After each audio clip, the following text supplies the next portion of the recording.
And a pleasant good evening to you, and welcome inside Sauget, Illinois, the home of the Gateway Grizzlies, the host for tonight's matchup, and the host for the next three between the Gateway Grizzlies and the Evansville Otters. Matthew Will joining you here, giving you play-by-play coverage of the Otters all season long right here on the Otters Digital Network. I want to thank you for tuning in.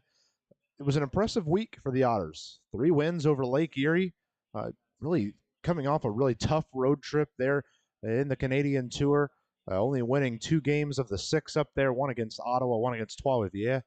You come back to Evansville and really have to take a look at things. You get a lot of pieces back onto that team, and it was impressive to see the Otters really put together a couple of solid efforts back to back to back, bailing out starting pitching, relying on starting pitching, just a little bit of everything. Tuesday, they defeated Lake Erie 7-3 behind the arm of Parker Brahms, who was very good on the mound out the gate. Then on Wednesday, we had the first Senior Connection day game of the year. That's taking place right after noon on Wednesday morning. And it was a tough outing for Brett Adcock on the mound, but the Bats really bailed him out. Just one home run for the Otters, but it didn't matter. They brought up a lot of RBIs here and there, winning 16-7 over the Crushers there on Wednesday. They rounded it out last night behind 8 innings of Tim Holgrafer.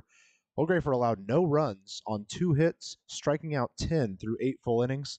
But Jake Blancett came in that top half of the ninth, allowed the first 2 to get on, then gave up a 3-run home run. His night ended right there, and that's when the closer, Logan Sawyer, hopped in out of the mound and earned his 5th save of the year. That leads the Frontier League and gave the Otters a 3-game sweep. They head here to Gateway for 3 games this weekend, and it's right back to historic Bosse Field on Tuesday night for Taco Tuesday as the Windy City Thunderbolts come to town for the first time. We're going to see Windy City and Gateway next week in the 6-game homestand. If you want to buy tickets, you can get them now at evansvilleotters.com, or you can run by the Bosse Field box office this weekend, or go ahead and call our front office at 812-435-8686. They'd be happy to get you hooked up with tickets and find that perfect seat for Tuesday night. But now let's focus on what we need to look at for tonight. This is a Gateway team that really got off to a good start of things. They looked like they were going to be the team to beat in the West Division right out the gate. A lot of that was because of Peter Zimmerman, who's playing designated hitter tonight. He had a unreal start to his season, really hitting the ball well both in the yard and out of the yard, making it tough for some of the opposing pitchers that had to walk up against him struggle. Of course, it did help both Gateway and Evansville's records that they've both got to play 3 games against the Empire State Grays, and those games have been a big part of the success early for both of these 2 teams. Of course, double digits put up by Gateway in all 3 games they played against Empire State. Otters got that 20-1 win on that first Wednesday game of the year. And all in all, it ends up being that Gateway and Evansville are going to be 2 pretty evenly matched teams as we enter tonight's game. Both come in at 10-8 overall, and they are tied with Windy City at that 10-8 record. They're all 1 game back of the lead here in the West Division, as Schaumburg and Washington are just 1 game ahead at 11-7. In the opposite direction, you then have Joliet at 9-10, 2.5 games back, and Lake Erie at 8-10, 3 games back. And then rounding up the rear here in the West Division is Florence, sitting at 5-12, a complete turnaround from where they were last year. On the East, it is all Quebec. I mean, they have been on an absolute heater. They've won 11 straight games. Their last loss came to this Evansville Otters team. And at this point, they now sit at 15-3, leading the East Division by 3.5 games over Ottawa. Ottawa in their very first season of franchise existence, 3.5 games back of Quebec. Tri-City, an extra game back at 4.5. Sussex County, 1 more back at 5.5. And that's where you get to the back half in Trois-Rivières at 8-8. New Jersey at 6-9. New York at 7-11. And the team that New York's facing this weekend, Empire State at 0-18. I have mentioned it to some of the press staff back there at Bosse Field that I think if we're going to see an Empire State team find a way to win, it's probably going to be against this New York team this weekend.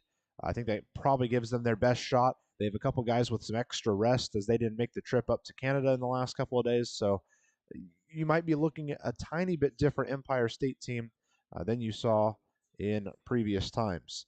Introducing the starting pitchers for the 2 teams tonight. First for Gateway, they're going to have Sam Gardner on the mound. Gardner is a second-year pro out of Shelbyville, Texas. Throws a fastball, curve, slider, and change. And so far on the season, he's 1-0 with a 4.58 ERA in his 3 games he's pitched. Just about to 20 innings on the year. He's given up 10 runs on 19 hits, walked 4, struck out 16. He will be a formidable force there on the mound for the Grizzlies, and he'll face off against Justin Watlin. The righty is 0-1 to start the year, but a 3.38 ERA is where Watlin stands. He's played 3 games, clocked 16 innings of work, and he has found a way to keep the opposing team off base quite often. Just a 215 batting average against. He struck out 25, which as of yesterday was in that top 10 in the league. With a couple of good days we saw, one of them being Tim Holgrafer. That's changed just a little bit. But Justin Watlin looks like he's going to be an elite strikeout artist this year, averaging 14.1 strikeouts per 9. His last outing was against Trois-Rivières on the road. He went 6 innings, giving up just 2 runs on 4 hits. He struck out 9 in that game, but the Otters' bats couldn't do anything to help him out.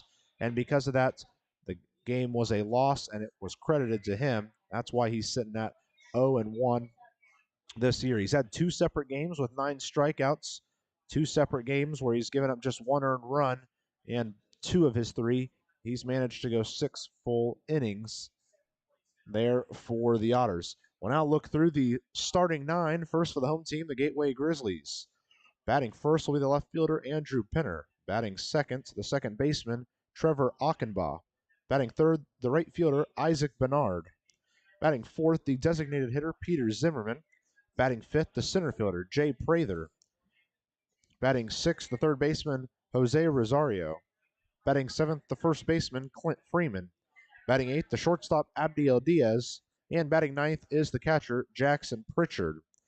And now the starting lineups for the Evansville Otters, who are searching to keep their 3-game win streak alive. Batting first in the Edward Jones leadoff hitter of the game slot, the second baseman, Gary Mattis. Batting second will be the designated hitter, J.R. Davis. Batting third, the left fielder, Jeffrey Baez. Batting fourth, the catcher, Dakota Phillips. Batting fifth, the first baseman, Zack Biermann. Batting sixth, the right fielder, Elijah Mcnamee. Batting seventh is the center fielder, Miles Gordon. Batting eighth, the third baseman, Andy Armstrong. And in the 9-hole will be the shortstop, George Khalil, that Australian shortstop who has really started to put his game together well, where he is not picking up hits. He is sure picking up the walks left and right. In fact, Khalil is now sitting at a .393 on-base percentage. Been a pretty solid addition to this lineup, and a solid guy to have sitting in that 9-hole. 2 coaches are meeting now there with the umpires at home plate. The umpiring crew for tonight's game: behind home plate, Tom Swoboda. At third, Roberto Pattison, and at first, Eric Eckerts. These will be the 3 that hang around all weekend long and rotate around that infield. As I mentioned, the Otters return home after this 3-game set here at Gateway. They'll face Windy City on Tuesday, Wednesday, Thursday. Tuesday night, we start at 6:35 from historic Bosse Field. Taco Tuesday, pick up your tickets now. Then Wednesday, it's the second straight Senior Connection Wednesday. First pitch is 12:05. We had a beautiful day for baseball this last Wednesday. We'd love to see you out there for some day baseball on Wednesday the 8th. That series wraps up on Thursday night with Thirsty Thursday starting at 6:35. Then these same Gateway Grizzlies make their way to Bosse Field next Friday night for a 3-game set. 6:35 Friday and Saturday, 5:05 on Sunday the 12th. Then the team heads back on the road in just a little over a week. I want to take this opportunity to remind you that for landscape design that is truly unique, look to locally owned Wild Horticulture. Whether you need a team to design and construct a large-scale landscape project for your business or are looking to create an epic backyard retreat, complete with plants, water, and light installation, the experienced team at Wild can take your ideas to the next level. You've likely seen their creative work all over town and at historic Bosse Field. Wild Horticulture has the skills and resources to deliver inspiring spaces and bring your ideas to life. Have a project in mind? Find them on Instagram and at wildspaces.com.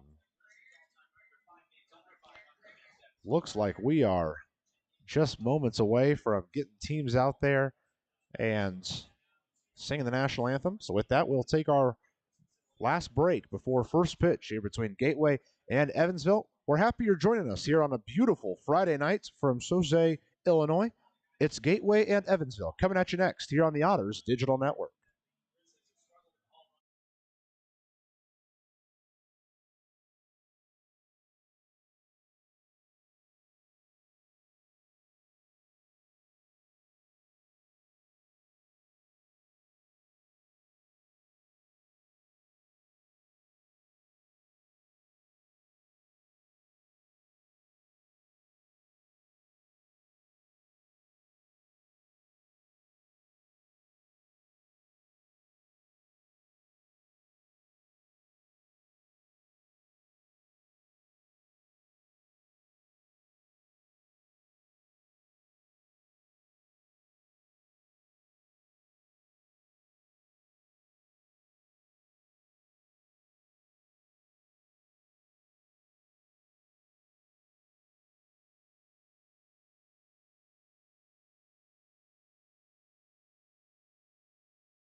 And if you're just joining us, a pleasant good evening and welcome into Sauget, Illinois, the host for the next 3 nights of Evansville Otters baseball. I'm Matthew Will joining you here on the Otters Digital Network, bringing you coverage. And we'll be right back on Tuesday nights. And Bill McEwen will join me here in the seat next to me. But first, the Otters have to find their way through an opponent they've seen for 22 straight years, the Gateway Grizzlies.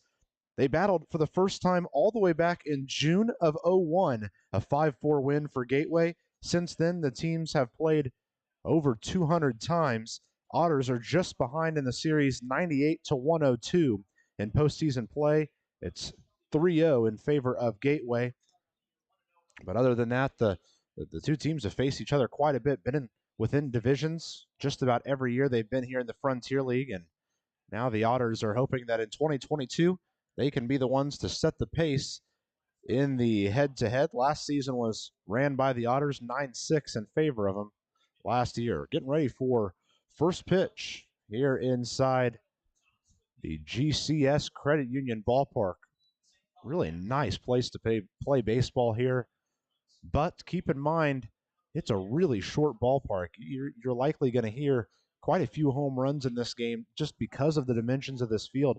from basically the left field corner all the way out to straight center. The wall's only about 3 feet tall, and it only plays to about 315 out there. Ready to get started here, and with that, the Edward Jones leadoff hitter of the game, Gary Mattis, will make his way into the batter's box for the first time this evening. Mattis batting .262 on the season. First option for him, low and inside for ball one. And Mattis has really struggled trying to make sure that his first at-bat in the game is a quality one. And in 5 of the last 6 games for the Otters, the leadoff man has struck out. And that's been a plague basically since the Canadian road trip started, is trying to make sure you're getting stuff working in the offense before 2 outs are on the board. Mattis pushes one to the right side and threw for a base hit. It is the first time in some time Gary Mattis has led off a game with a base hit. And Mattis is sitting right behind the first place man in the Frontier League in stolen bases. He had 3 in the opening night against Lake Erie, 2 more in game 2, added 1 more yesterday. He's started to find a little bit more rhythm there on the base paths. More importantly, he's making sure that his slides are efficient. They're going to go check on him over there at first, but he's back in plenty of time. The right-handed hitter, J.R. Davis, makes his way into the box just under 300 average, and that's been something that he's really controlled all year this year. One of the first times we've seen him underneath that 300 level. Mattis heading towards second. The throw out there in the right place, but it's going to be just a tad behind Mattis. And in his very first opportunity, he's going to steal second base. And just like that, Gary Mattis is tied for the league lead in stolen bases at 11. Absolutely the way Mattis wanted to start this game. Now, we don't usually see the Otters steal third base, but we did see Jeffrey Baez try it last night, so I don't want to speak too early on it. A 1-0 to Davis. He puts this one way high, but it is going to get back and behind the netting for strike one. The count evens up at a ball and a strike.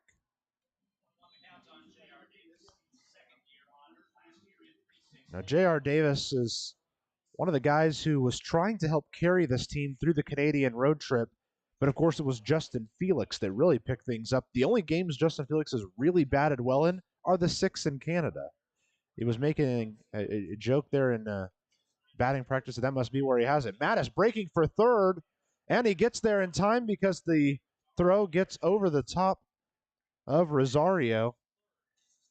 And that is the second time we've seen Mattis steal third this year before a pitch was thrown and still beat a throw over. And both times he's done it, he's caught the pitcher just trying to hustle a ball over there, and because of it, it's poorly placed. 12 stolen bases for Mattis. So now with no one out, J.R. Davis has an RBI chance sitting right in front of him. Another foul ball, this one put directly back and over the netting here at GCS Credit Union Ballpark. Otters right away trying to be the team that sets the pace in the game with the first run.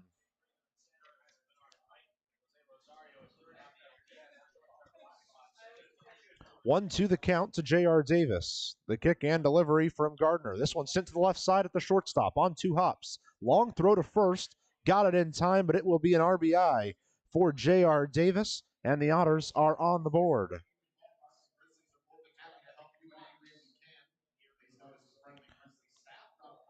Exactly what the doctor ordered for the Otters. When the Otters score in the first inning, they're 2-1 this year. And we're the team, when they are the team that scores first, they're 6-3. So now with 1 down and 1 through, Jeffrey Baez will make his way to the plate. And that one is just into the low outside corner for called strike 1. This is the first road game of the year for Jeffrey Baez, as his visa did not allow him to go on the Canadian trip. The 0-1, that one just catches the strike zone in the low inside corner. Well, at first glance, Baez is not a guy that you expect to be stealing bases, but in his 870 plus professional games. He has 235 stolen bases. We saw one just a couple of nights ago. 0-2 for Baez. That one's significantly outside. Good to see him lay that pitch off. 1-2 the count now. Due up next will be Dakota Phillips, and talk about a man that has been really hot at the plate. 1-2 for Jeffrey Baez. Kick and delivery. He watches that one go by, and it must have stayed low. Count evens up at a pair.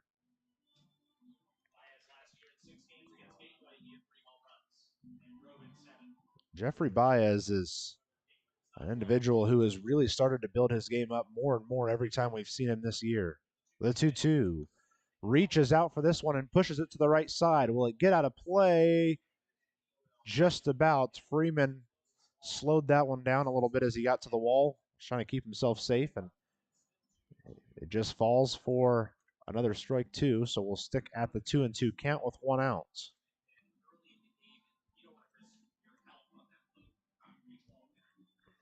1-0 in favor of the Otters here in the top half of the first inning on an RBI fielder's choice from J.R. Davis. The 2-2. And Davis staying defensive in there. Baez staying defensive in there. Puts one back into the netting. 6 of the Otters' 10 wins have come when they are the team that scores first. So 2-2, the count to Jeffrey Baez. Oh boy, off speed, catches him swinging. And it's a really tough swinging strike 3 for Jeffrey Baez. The first strikeout of the game for Zam Gardner. With that, now with no one on and 2 down, the catcher Dakota Phillips will head to the plate. And for Dakota Phillips, really the fact that he was not able to go on the Canadian road trip is the only thing standing in the way between him being ranked in the top 10 hitters in this league and not. He enters the game batting .429 on the season with an on-base percentage of .510. 0-1 for Dakota Phillips. Puts this one out into the outfield, and it's down for a base hit in right field. He rounds first. Thought about challenging for second, holds up, and he'll head back to first for a 2-out single.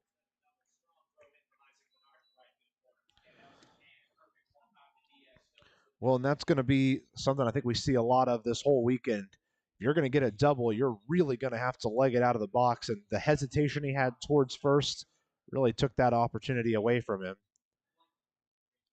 So top half of the first inning, we're already seeing the 5-hole hitter, Zack Biermann. Biermann was one of the bats who tried to help lead this team through the Canadian road trip, but he did struggle on and off. First offering for him, hefty swing on a low pitch.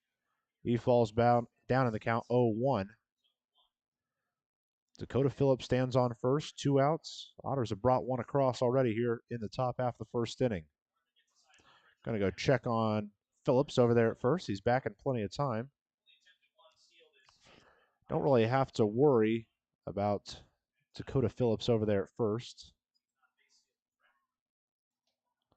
0-1 for Biermann.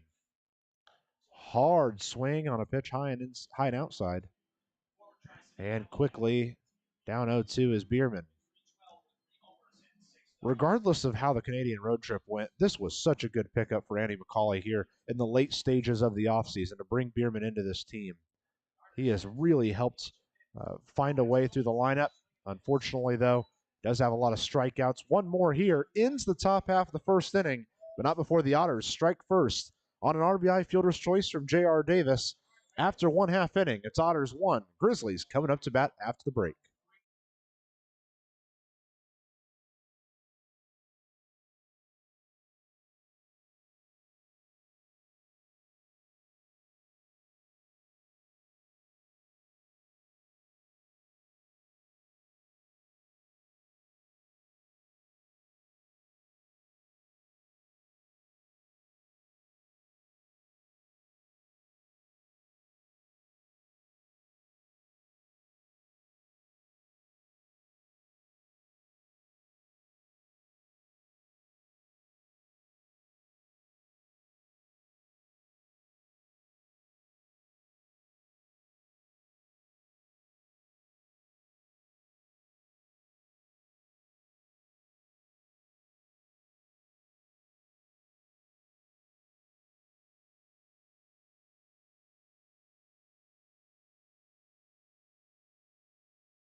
Bottom of the first inning, coming at you here on the Otters Digital Network.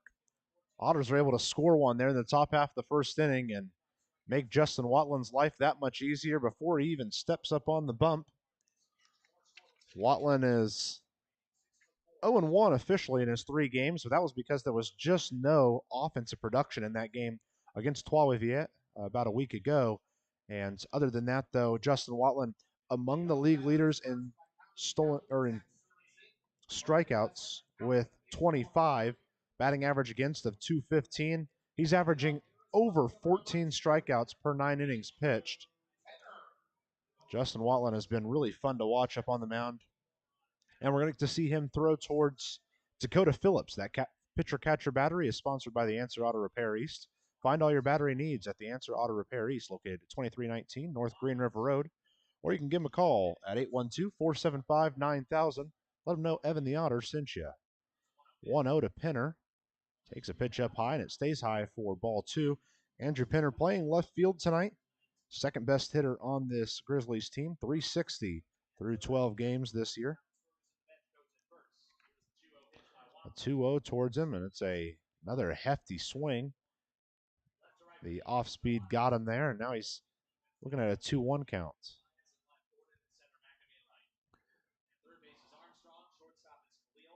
Armstrong, 2-1 towards Andrew Penner, the kick and delivery. This one catches the high outside corner and evens the count at 2 balls, 2 strikes.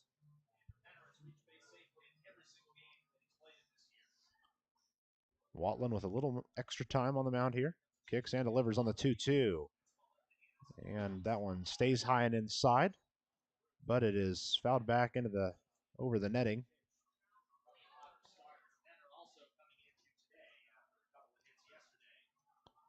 Watlin, obviously you're going to see the 2 different windups that he takes on the mound. One is rather slow. The next one is really quick, and he starts off his day with the German American Bank strikeouts.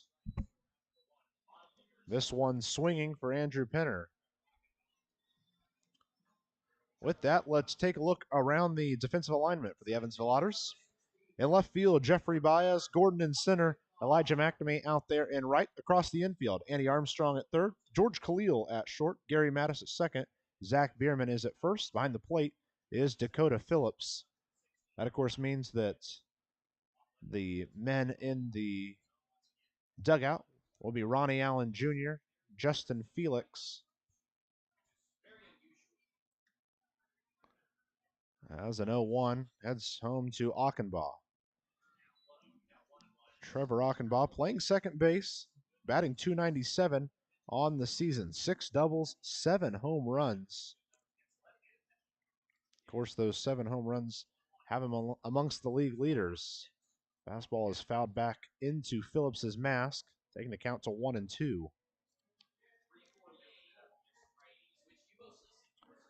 Otters right back in action again tomorrow night. 6:45 first pitch here from GCS Credit Union Ballpark. Join us here on the Otters Digital Network, and we'll have the coverage for you. 1 ball, 2 strikes to Trevor Ochenbaugh. Watlin decides to slow this one down on the low inside corner. It's fouled away down the left field side. Brady Tedesco off the bench out there in the bullpen recovers that foul ball, and we're ready to do battle once again here. 1-2 the count with 1 out in the bottom half of the first inning. This pitch is lifted up in shallow left field, and Armstrong will bring it in for out number 2. Good a time as any to take a look through the Fox Sports WIFX Frontier League scoreboard. Just about saw the Empire State Grays earn win number 1 last night. They held a 1-0 lead all the way into the 7th inning, but that's when Quebec finally struck for some runs. They win that one 3-1. Joliet beat Schaumburg, and that's what's made the gap here in the West Division just 1 game between the leaders of Schaumburg and Washington and the 3 trailing of Windy City, Gateway, and Evansville, who are all a game back. Isaac Bernard starts off with strike 1. Watlin right away attacks, loses the ball in the high outside area. Count evens up at a ball and a strike. Bernard batting .294 on the season. 11 ribbies for the man. The 1-1 for him. This one is reached and put out into center field for a base hit. The first one for the Grizzlies, and it's with 2 outs.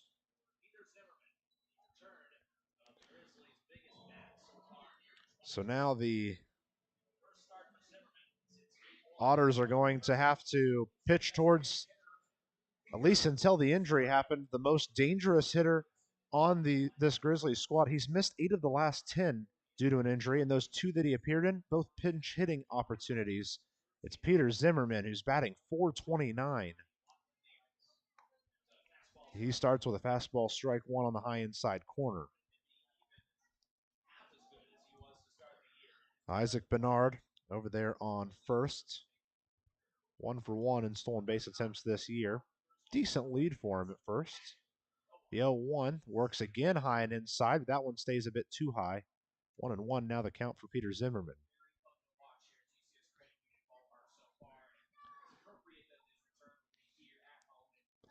Watlin right away having to now work out of the stretch and prove he can work with men on. 1-1 for him. Hard swinging strike 2 from Peter Zimmerman. Good to see Watlin working in the breaking ball to good opportunities here and there so far in this game.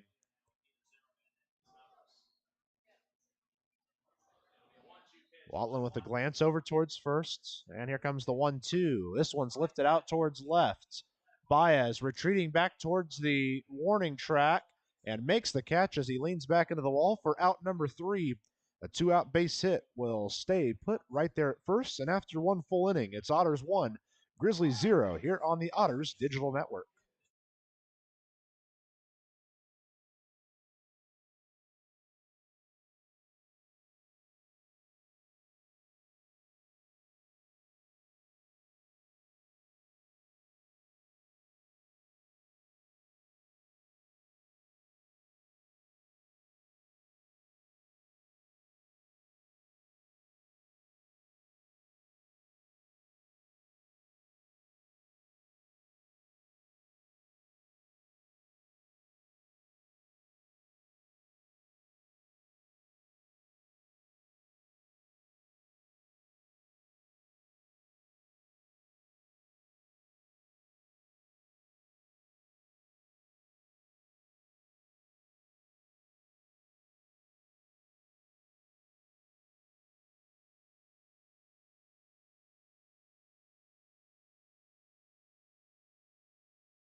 And another welcome to you here for the top of the second inning.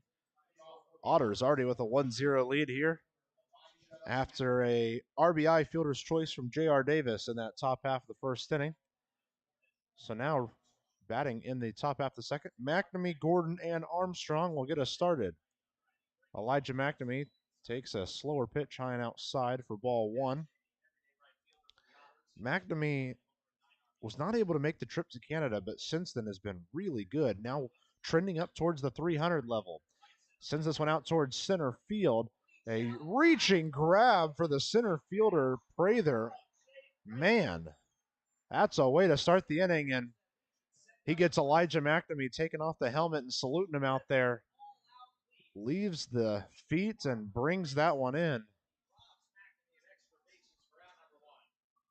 Well, just about every swing Mcnamee had in his batting practice went to that part of the ballpark, and most of them went over the fence. The one he sees here in the game, just short, and it's caught for out number 1. It'll bring up Miles Gordon, the center fielder. Gordon takes a pitch a bit low for ball 1. Miles Gordon was down towards the low 100s when the team started the Lake Erie series. But a 3-hit performance on Wednesday has kind of helped trend him in the right direction. Now up to 196 and nearing the Mendoza line for the first time this year. A 1-1 for Miles Gordon. Takes another pitch to the low side of things. A little quicker on that ball. 2-1 now the count. 1 out, no one on. Penner, Prather, and Bernard around the outfield. Rosario Diaz, Ochenbaugh, and Freeman on the infield. Sending one out towards straight center is Gordon, and it is over the wall in dead center. Just like that, the Otters' lead has doubled. Man, Miles Gordon just homered to pretty much the deepest part of this ballpark. It's the second home run of the year for the center fielder.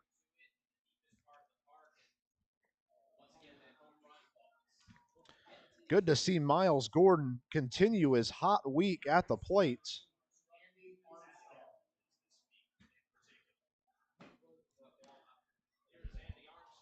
It'll bring up Andy Armstrong, who's batting right at 300 right now. Hefty swing from Armstrong. Man, he wanted to answer with another one of his own. Here's some cool pieces of information for you. We don't have it quite yet at Bosse Field. Hopefully the next week it will be implemented there at Bosse Field, but there's a new stat partner here in the Frontier League that is starting to bring a little bit of extra statistics that are more interesting than anything else, helping to see launch angles, exit velocity of some of the pitches. That home run hit at 99 mile an hour off the bat. The distance traveled was 390 feet. Crazy to think that that home run doesn't leave Bosse Field. That lands short of the warning track back home at Bosse, but it was good enough here. A 1-2 for Armstrong, and he chases at a really poor pitch high and away. And it's a 4-pitch strikeout for Andy Armstrong. Quickly, the third strikeout of the game for Sam Gardner. So now with 2 outs and no one on, the 9-hole hitter George Khalil makes his way up. George Khalil has been a lot of fun to watch stay consistent at the plate. Batting .214, but he's found ways to always get on. In fact, his 7 hit by pitches are tied for the league lead. 0-1 to George Khalil. Hefty swing at a pitch high in the zone, and it's 0-2. If you didn't know, George Khalil hails from Melbourne, Australia. Made his way to the States to play baseball, and now he strikes out on 3 pitches, both of them being high and out of the zone. The last 2 at least he saw. And it's back-to-back strikeouts to end the inning, but not before a solo home run from Miles Gordon doubles the Otters' lead. And after 1.5 innings, it's Otters 2, Grizzlies 0.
Bottom of the second inning, coming at you here on the Otters Digital Network. I'm Matthew Will. Thanks for joining us for another edition of Otters Baseball. Don't forget that you can catch every single Evansville Otters game right here on the Evansville Otters YouTube page. And then all of the home games will be available on Flow Sports. First pitch towards Prather is a called strike one to lead off the bottom half of the second inning. Prather enters the game batting .313. 0-1 on the way. That one stays a bit low and inside for ball one, evening the count. I'd say maybe it's just because it's early season. Pitchers are struggling to locate early, but it feels like every team has a whole bunch of guys batting .300 or higher. Just about every team the Otters have seen this year have a lot of really consistent hitters, and it's made life really hard to be a starting pitcher. 1-2 the count to Jay Prather. The pitch on the way. This one's lifted up and out of play, back out of the stadium, towards the parking lot. Hey, only about a 2.5-hour drive over here from Evansville. If you want to come over here and join us tomorrow night or Sunday, the Otters would sure appreciate it. Got a few fans down there just outside the third base dugout. Hefty swinging strike three for Prather, and it's the second German American Bank strikeout of the game for Justin Watlin.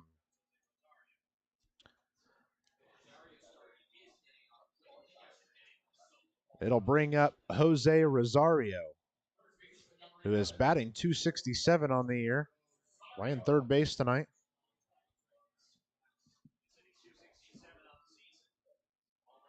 First offering towards Rosario. Low and inside for ball one. Here's a crazy piece for you. In the game that was pitched yesterday, if you take away the three batters faced by Polancic there in that top half of the ninth inning, because obviously he gave up the home run, they gave the Crushers their 3 runs. If you look at just the batters faced by Holgrafer and Sawyer, the two of them combined for just 1 out in the air. Everything else was either a strikeout or a ground ball. Nice job from the Otters to rely on the defense, and even better from the defense to back them up. A 2-1 count to Jose Rosario. Defense playing just a tiny bit, shifted to the left. And it's pulled towards left. Baez towards the wall, and it'll play off of the wall. Gordon will pick it up and toss it in towards second. And it is a standing double for Jose Rosario. Actually, a pretty close play. And with that wall standing 16, 20 feet high out there and left, it makes it so that it's obviously you can hit a home run over it because the wall's not too far to get to it. But if it does land short, there's usually a big bounce coming back towards you. Good work by Gordon to get over there and help out Baez. But it's a 1-out double for Jose Rosario, and that'll bring up Clint Freeman.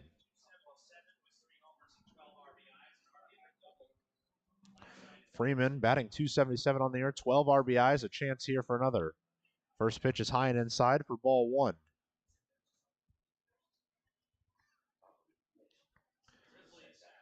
Infield playing a bit shifted to the right side. Khalil is trying to keep the runner close out there at second. The 1-0. Hefty swing for strike one on a pitch that broke just a tad towards the inside.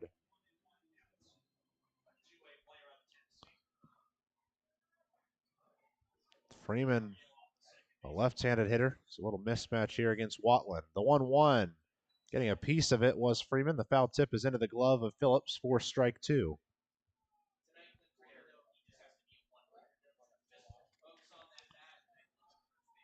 One ball, 2 strikes to Freeman. 1 out, runner on second. Watlin with a long look out towards second. Pitch on the way. This one sent back into the netting. Otters owe a huge shout out to all of you from Evansville last night. 4,099 of you showed up to Bosse Field last night. What an atmosphere it was. Love to see you back out there next week as the Otters host Windy City and Gateway. The 1-2 for Freeman. Hefty swinging strike three at a pitch high and outside of the zone, and it's the third German American Bank strikeout of the game for Justin Watlin.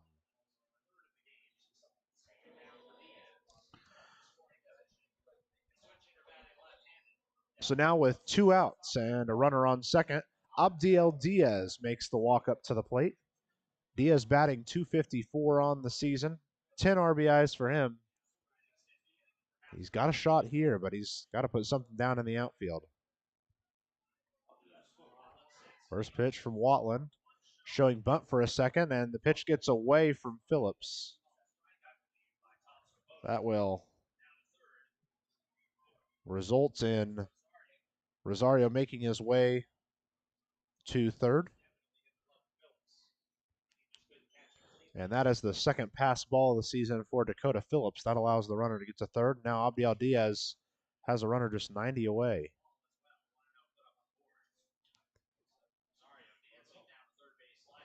The 1-0 showing bunt was Diaz. A little squeeze action here in this bottom half of the second inning.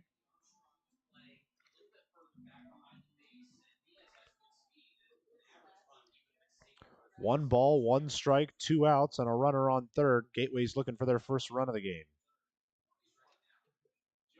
The 1-1 from Watlin. That one stays high for ball 2. Phillips motions towards third just to kind of make sure that Rosario got himself back over there. 2-1 the count now to Diaz. The 2-1 just catches that high inside corner with the off speed. Deuce is wild here in the bottom half of the second.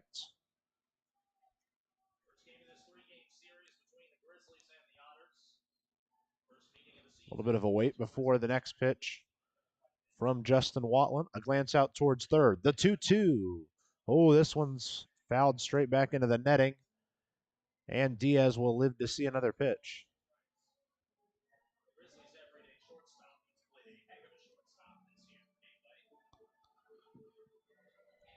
Justin Watlin looking for his third strikeout of the inning. Fourth of the game. That would end this scoring chance for the Grizzlies. The 2-2. This one sent out towards right field. Mcnamee underneath it, and that'll do it. Out number 3. A runner on third will not come back to haunt the Otters, and after 2 full, it's Evansville 2, Gateway 0.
Top of the third coming at you on the Otters Digital Network. Let's take a look at the Fox Sports WYFX Frontier League scoreboard. Might not be the Grays' night. They're down 5-1 in the top half of the fifth inning at New York. Tied at 1-1 at Tri-City as the Trois-Rivières Eagles trying to pick up a road win. Bottom half of the fifth there. 3-3 Lake Erie at Florence in the bottom half of the fifth. Ottawa has a 1-0 lead on Sussex County in the fifth inning. Washington leads Joliet 2-0 in the bottom of the third. Quebec has a 3-2 lead on the road at New Jersey in the fourth, and Schaumburg leads Windy City 1-0 in the first.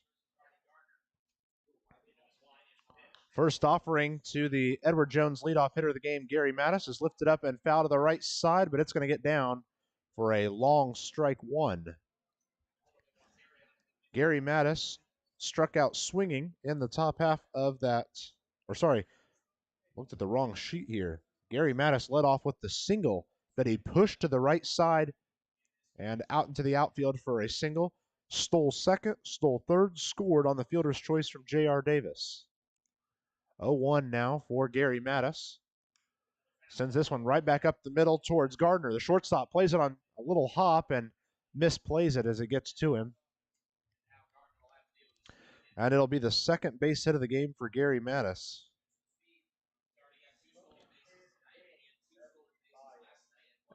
And looks like going to have a quick second with Pritchard behind the plate as the trainer will head out and give a look at things. And really now Gary Mattis is going to play a really important piece of this half inning. He's obviously in the mind of Sam Gardner, already with 2 stolen bases in the game. All he's got to do out there is dance around and cause a couple throwovers. If you're lucky, one gets past first base, and you might earn a free base that way. Make the life easier for J.R. Davis, who makes his way into the box now. J.R. Davis 0 for 1, but his fielder's choice in the first inning did score Mattis, so it's still a productive at-bat. First offering to Davis, low, ball 1. Gary Mattis didn't make the trip to Canada, but he is making up for it here in the 4 games since. Had a ton of stolen bases throughout the Lake Erie series. 3 in one game, 2 in the next, and 1 more. They're going to go check over there at first. What a leap to get back to first.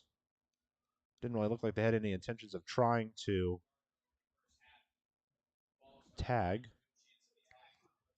Count is at 1-0 for J.R. Davis. Mattis still really extending his lead over there at first. He's breaking towards second. A swinging strike 1. The play at second is not in time as it bounced in there. 3 stolen bases in the game for Gary Mattis. 13 on the season.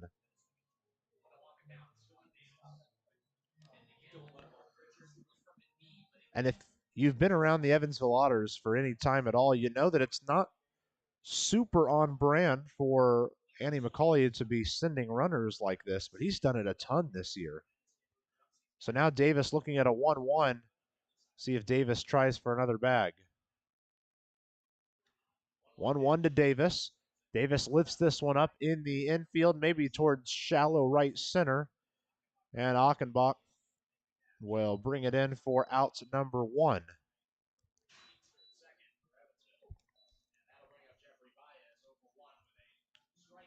So now the big man, left fielder Jeffrey Baez, makes his walk up. And if you happen to be one of the individuals who's got our YouTube stream playing while watching the Flow Sports broadcast, if they happen to show left field, there's a building out there with a little balcony. During batting practice, Jeffrey Baez put 4 balls in his 6 pitches he was given one of his times on that balcony out there. First pitch he sees here, sends towards the shortstop. Long throw, and it's in time. 1 pitch, 1 out towards Baez.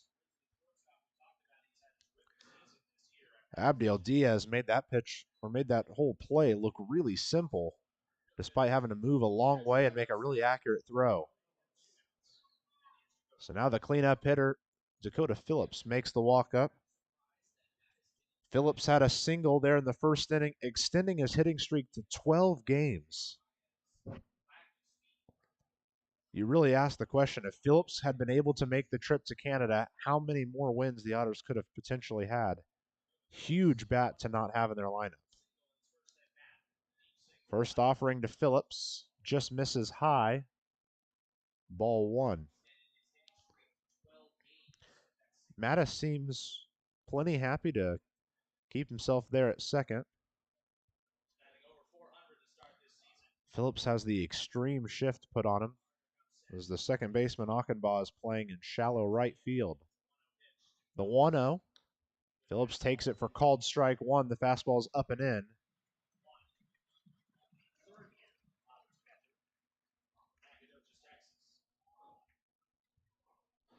Phillips has really become a fan favorite of this Otters team. Made the job of Andy McCauley really hard because you have to find a way to get Phillips in the lineup. but Felix has been rock solid behind the plate. Phillips sends one to right field. You can kiss that one goodbye. I think it might have cleared the wall past the wall in right field. A 2-run home run for Dakota Phillips. And the lead has doubled once again.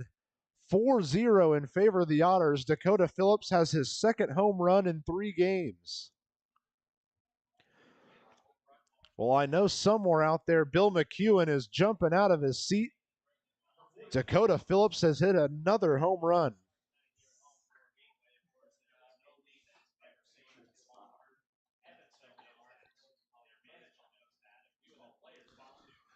So now with 2 outs, Zack Biermann, a man who can do that exact same play himself, steps in.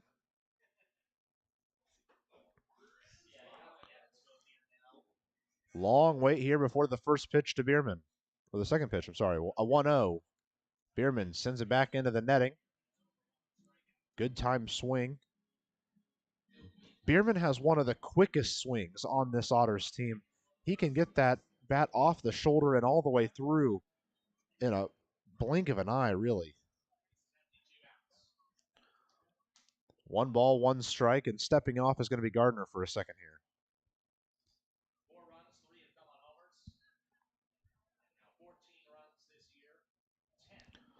The 1-1. That one bounces in for ball 2.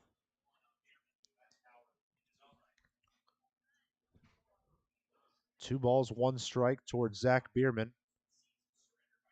He's another one that can really hammer the ball out there. The 2-1. And he sends one towards right field, towards the wall. Gone! Back-to-back home runs for the Otters. And it's the 4th time this season the Otters have gone back-to-back with long balls. The 3rd time that it's been Zack Biermann putting past the second one of 2. And the Otters are up 5 in the 3rd. That's going to cause a quick decision or a quick conversation up there on the mound. You know, that it's one of the things that the Otters knew they were going to benefit from when they saw this game on their calendar. You know that this ballpark favors the hitters, very short, especially out there in right. This is a lineup for the Otters that's built to hit home runs towards right, and they're already proving it.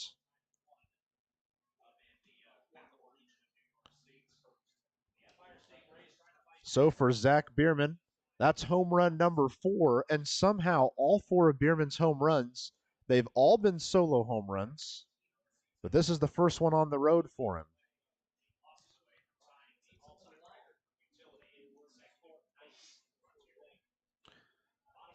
They're hooking me up once again with these unique stats that we have here from Gateway. Let me put it this way. That Dakota Phillips home run, moonshot, 104 mile an hour off the bat. It went 414 feet. And then that Zack Biermann one, only a home run basically in this ballpark, 310 feet, 97 mile an hour off the bat. The lead is now 5. Big hit Mac, the Mississippi State man, at the plate now. Takes the first pitch outside. Elijah Mcnamee appeared in 2 College World Series with Mississippi State. Sends one on the ground to the shortstop. Diaz plays it on 2 hops over to first in time, but not before the Otters score 3 runs on 2 separate home runs with 2 outs. The lead's now at 5 for the Evansville Otters as they lead 5-0 over Gateway here from GCS Credit Union Ballpark.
Well, you see, it was pretty simple. If you wanted to get wins in this series on the road at Gateway, there were two things you needed to do well: keep them from hitting home runs and hit them yourself. And so far, Justin Watlin done a nice job to make sure that most of everything that has been made contact with has stayed on the ground. Meanwhile, for the Otters hitters, it has been the long ball thus far. A solo home run from Miles Gordon in the second, a two-run home run from Dakota Phillips in the third, and then Biermann went back-to-back, adding a solo one of himself in the third. The lead now at 5 for the Evansville Otters. And with every single run they grab, it makes the life of Justin Watlin that much easier up there on the mound. First pitch here is foul to the left side for strike one. Jackson Pritchard, the 9-hole hitter, first opportunity today, but he's batting .270 on the season. Kick and delivery from Watlin. Ooh, hefty swing on a low pitch inside. Not a pitch that we see a lot of righties bite at. Now, the lefties, they like that pitch near the ankles, but the righties usually are able to see that one a little better out of the right hand. And that's the exact same pitch from Watlin. That one's let go. Count at 1-2.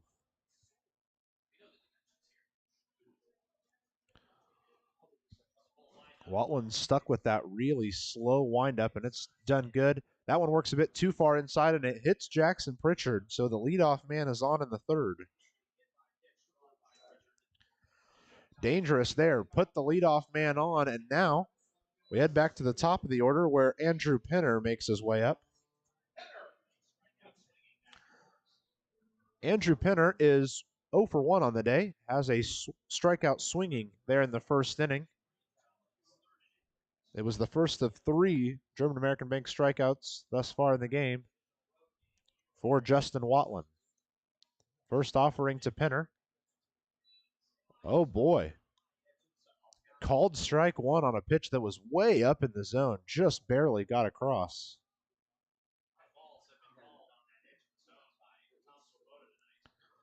Watlin got his pitch call now, a glance over towards first, and here comes the 0-1. This one's lifted up and foul. Up and out of the ballpark towards the parking lot to the right side.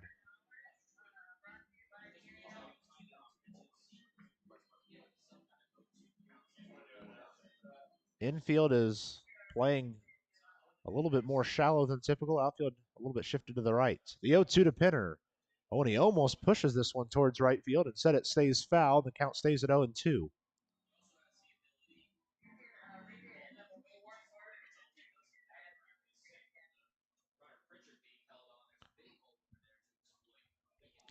Jackson Pritchard, pretty small lead over there at first. Here comes the 0-2. This one's lifted out towards left. Baez back towards the wall. Leaps up and makes the catch. You really don't realize how tall that wall is until you have a man standing right at the bottom of it. Nice job from Baez there to make a leaping grab for out number 1. And of course, it's batting practice. You never know how much it really does, but in 2 of the 3 cycles of batting practice, Baez spent the whole time out there playing in left field, trying to work and see how are balls playing off the wall. How much room did he have when jumping towards it? A nice throw over by Watlin.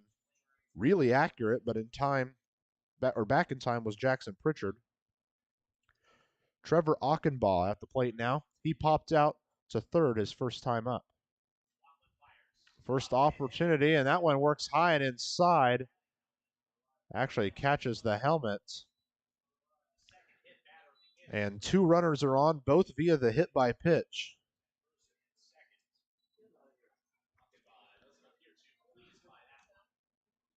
And I like to see that Dakota Phillips goes out and has a chat with Justin Watlin. Just work through things, make sure everything's cool. A little extra time taken here. You know, we're fresh off a series against Lake Erie where we saw 7 different occurrences of Otters batters hit in that series. And on top of that, there was a ton of wild pitches on both sides.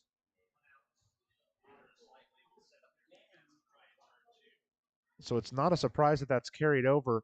Also worth noting, I don't know how much it really has to do with anything, but Watlin does have the sun in his eyes.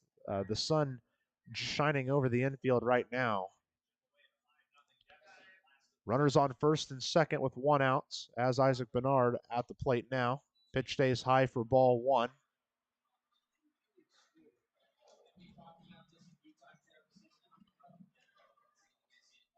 And because they don't have to hold Ochenbaugh at first as much, Biermann's able to play a little bit further out, but there is still a huge gap on the right side of that infield. The 1-0 and a hefty swing on a breaking ball that just sunk into the zone.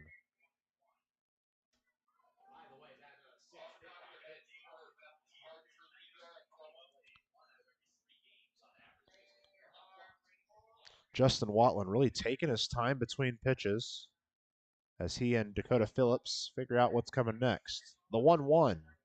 This one sent on a line to Armstrong. Throw to second for 2. Actually goes off the runner, Pritchard.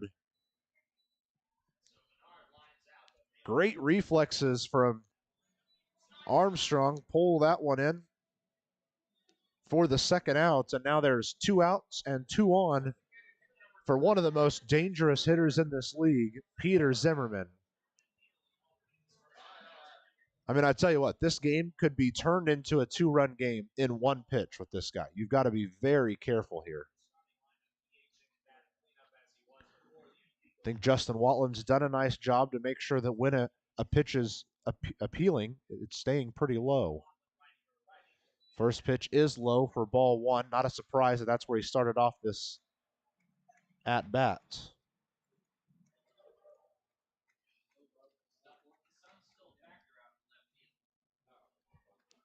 One ball, no strikes to Peter Zimmerman, batting .429 on the season. A 1-0 from Justin Watlin. That one stays low for ball 2.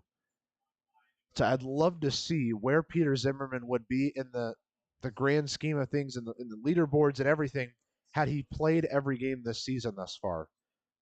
It's hard to say exactly, but it got to think he's probably one of the guys who would be leading things across the Frontier League. A 2-0. Sent out towards right field. Chasing it is Mcnamee. Diving catch, and he makes it. Oh, boy, Elijah Mcnamee, one of the best right fielders in this league, stole an RBI from Peter Zimmerman. And the Otters still lead by 5 as we head to the 4th inning.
Fun night to be an Otter here at the GCS Credit Union Ballpark.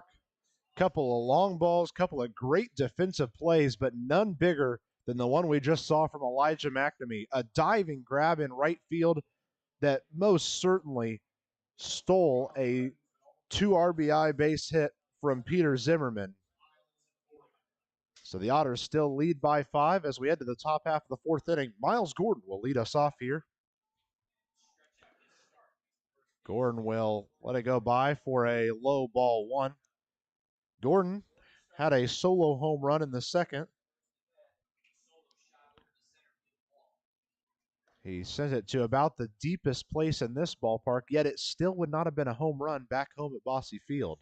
Would have landed about 5 feet short of the warning track there. The 2-0 towards Gordon. He sends this one out towards left, and it's going to drop in for a base hit. Kind of a half-hearted hit, but in this ballpark, that'll play. And the leadoff man is on for the second of 3 innings. And now the third baseman, Andy Armstrong, makes the walk-in. 0 for 1 with a strikeout thus far.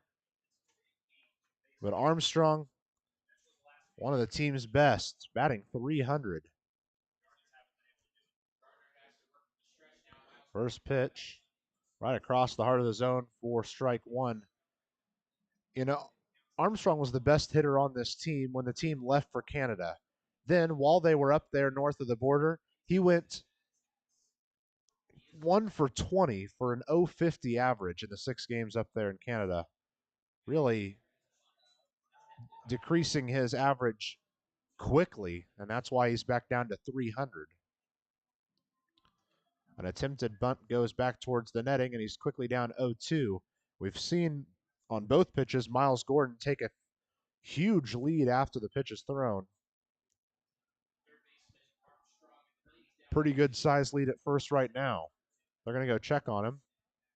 That's a really close play, but not in time. Gordon back before the throw.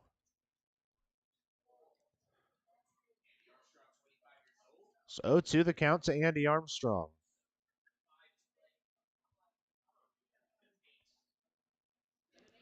That one's high and outside for ball 1.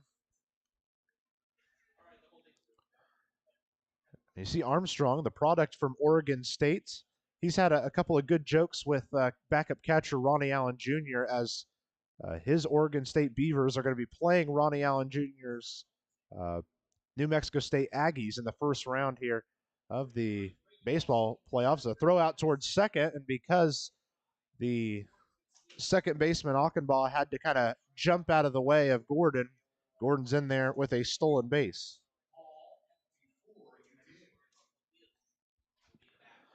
But it is a strikeout for Armstrong at the same time. 5th strikeout of the game for Sam Gardner.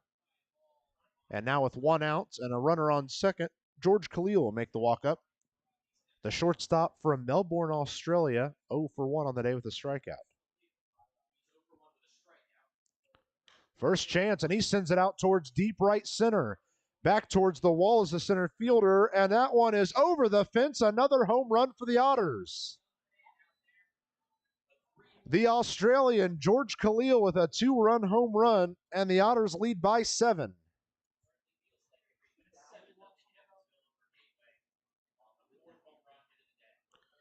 Well, the Frontier League might have abolished the home run derby that decided games. Well, this one right now is a home run derby for the Otters. 4 home runs, and they lead by 7. So now with 1 out, we're heading right back to the Edward Jones leadoff hitter of the game, Gary Mattis. Mattis 2 for 2 with a pair of singles, 3 stolen bases in the game, and he's scored both times already. Takes a pitch low and outside. Count now at, oh, it actually caught the zone. 0-2 the count.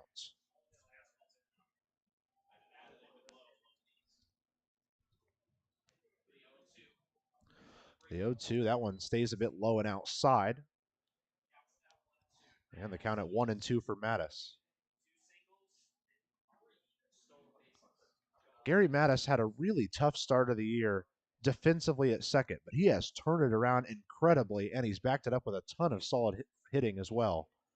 1-2 stays just inside the outside corner for strike three. This one looking. That's the 6th strikeout of the game for Gardner. So now with 2 down and no one on, the designated hitter, J.R. Davis, makes the walk-in. 0 for 2, but he has an RBI on his fielder's choice in the first. First pitch, they're going to check and say no, he didn't, so it's ball 1. And for George Khalil, that's his first home run of the season. Good work for the shortstop for Melbourne. 1-0 towards Davis. Lets that one stay a bit low for ball 2.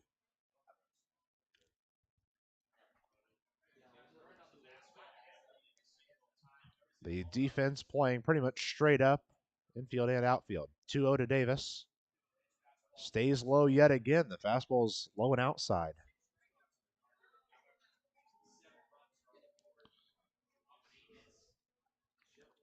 So here comes the 3-0. Davis will let it go by, and it's a 4-pitch walk for the DH. So now one of the more dangerous hitters on this team, Jeffrey Baez, will make his walk to the plate. Of course, you can't judge too much off of BP, but he had a rock-solid batting practice this afternoon here at GCS Credit Union Ballpark. First offering for Baez. Ooh, really had to sit on that one, and it's a called strike 1 on the breaking ball outside.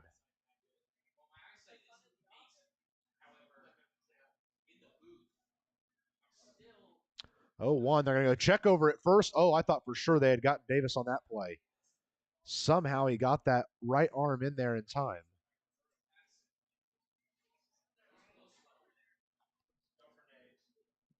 Two outs, a runner's over there on first. Davis with another huge lead.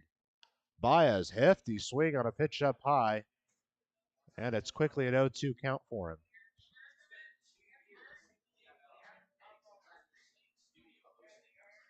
Another big lead for J.R. Davis, this time on the 0-2. 2 outs, top half of the 4th. Otters lead by 7. Baez sits on that one. They say no, he did not, so the count goes to 1-2.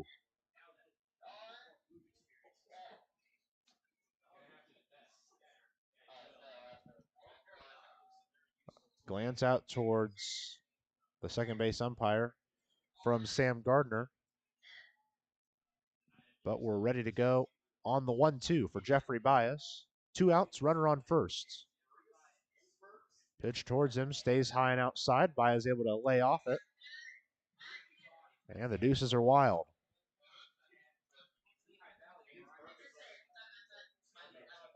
A 2-2 count with 2 outs, 1 runner on. The Otters lead by 7 in the 4th. 2-2 to Baez. Lifts this one up towards mid-center field.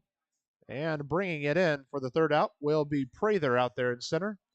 But yet again, the Otters score on a home run. A 2-run home run from George Khalil has the lead out to 7 in favor of the Otters. It's Otters 7, Grizzlies 0 here on your home for the Otters, at home and on the road, the Otters Digital Network.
Otters up 7 as we head to the bottom half of the fourth inning.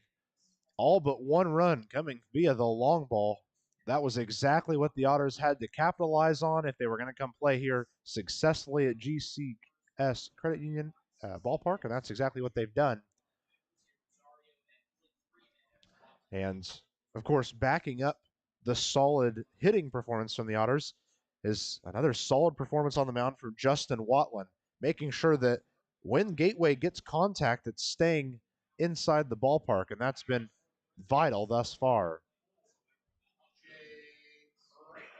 Leading off the bottom half of the fourth inning for Gateway will be Jay Prather, the center fielder. He's 0 for 1 with a strikeout in the second inning. First pitch for him here, right across the heart of the zone for a called strike one.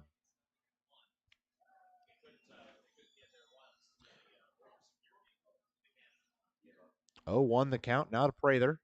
This one's chopped foul into the netting. If you want to take advantage of the comment section here on the Otters Digital Network, let us know where you're listening from. Let us know who you're rooting on. I know we've got some Mississippi State fans out there supporting Elijah Mcnamee. 0-2 is sent foul up and out of the zone.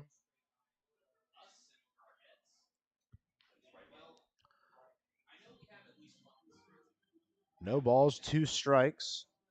Justin Watlin trying to win the battle here against Jay Prather. Kick and delivery on the 0-2. That one just misses outside. Nice work from Phillips to try to frame.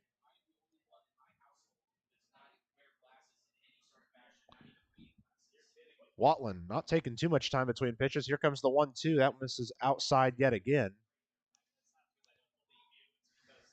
This is the part of the game where it's vital Justin Watlin continues to control the game well. You cannot let these 0-2 or 1-2s get away from you.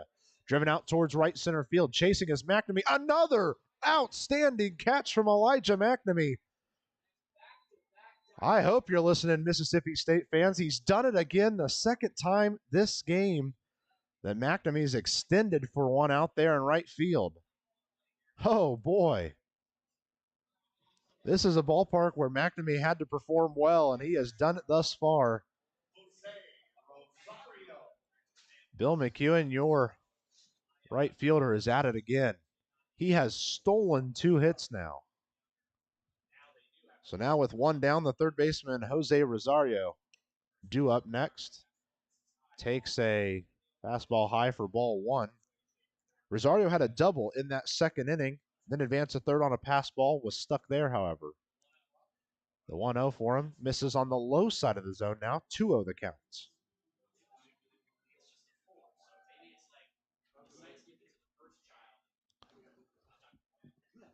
2-0 for Rosario. This one stays a bit inside, and it's also bounced in there for ball 3.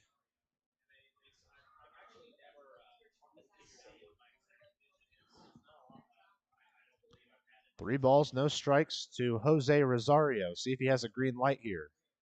Not this time, as it is a take all the way for a called strike 1. Well, Big Hit Mac has become Big Fly Mac, I guess you could say. Diving after a couple out there. Hefty swing on a strike 2 high and away. And Watlin's worked a 3-0 into a 3-2. Battle he's going to try to win.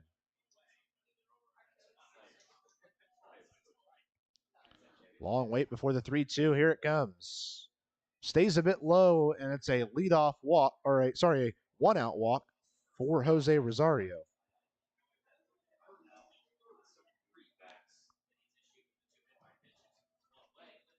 Well, only 5 runners have gotten on thus far for Gateway, 3 of them via the free pass, 2 hit by pitches, 1 walk.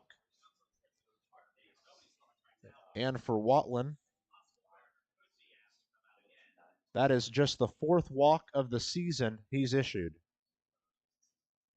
The 0-0 to Clint Freeman. Oh, just misses on the low inside corner. So it's a 1-0 count to Clint Freeman.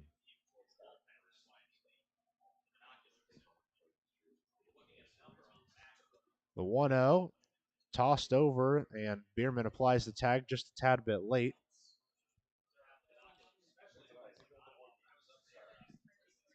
Steven Sinsley has the day off in the batting rotation. He just made the jog out to the bullpen. He's going to go sit with the pin for a little bit. Able to catch Freeman swinging out of the off pitch is Watlin.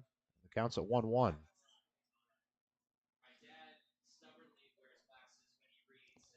Long wait before the 1-1. Watlin with the glance over towards first. Here comes the 1-1.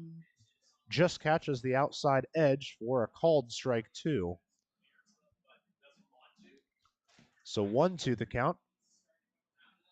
Man, it seems like every batter has been down 0-2 or 1-2 in one of their at-bats thus far.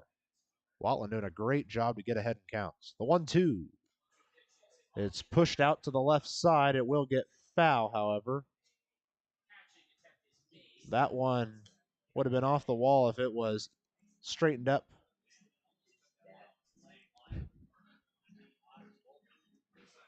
So the count remains at 1-2 for Clint Freeman. 1 out, 1 on. Otters lead by 7.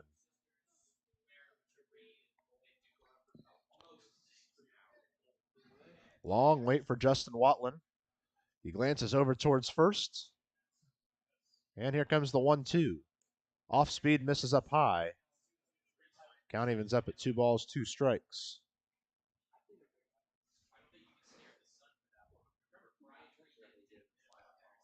Sun is pretty much no longer a factor here inside GCS Credit Union Ballpark. Here comes the 2-2. Freeman lifts it out towards right. Really having to chase inward is Mcnamee, and he pulls it in for out number 2. So now with 2 down and 1 out, or 1 on, Abdiel Diaz will head to the box. 0 for 1 with a fly out to right thus far.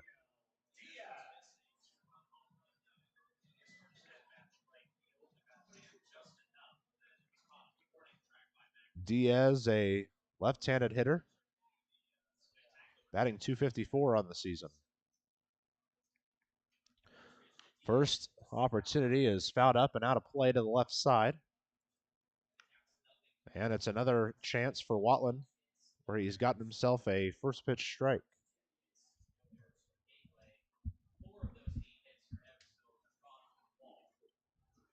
No balls, 1 strike to Abdiel Diaz. 2 outs, runner on first. Hefty swing on the 0-1, and Diaz finds himself down 0-2.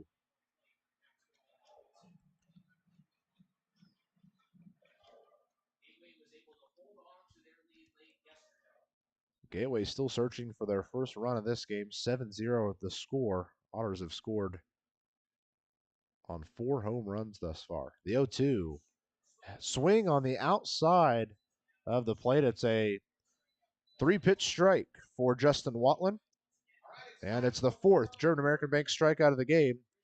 That will take us to the 5th inning. Otters lead 7-0 here on your home for the Otters at home and on the road, the Otters Digital Network.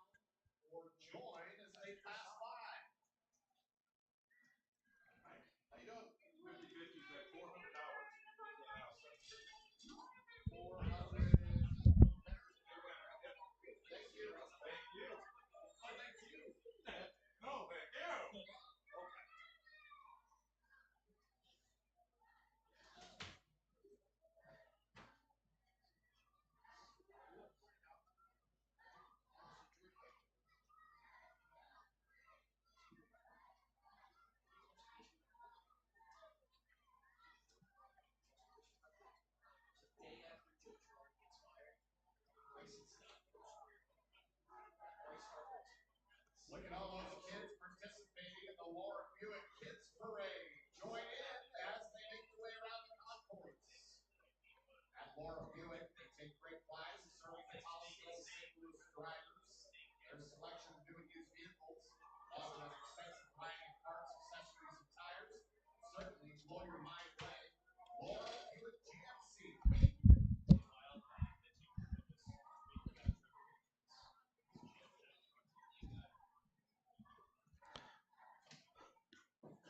Top of the 5th to you here as the Otters lead 7-0.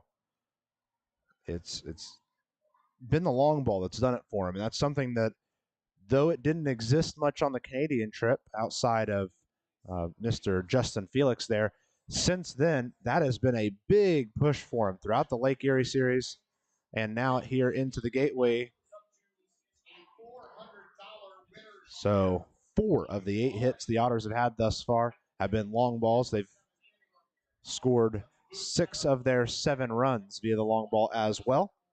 And we're ready for the top half of the 5th inning. Due up for the Otters, Dakota Phillips, Zack Biermann, and Elijah Mcnamee.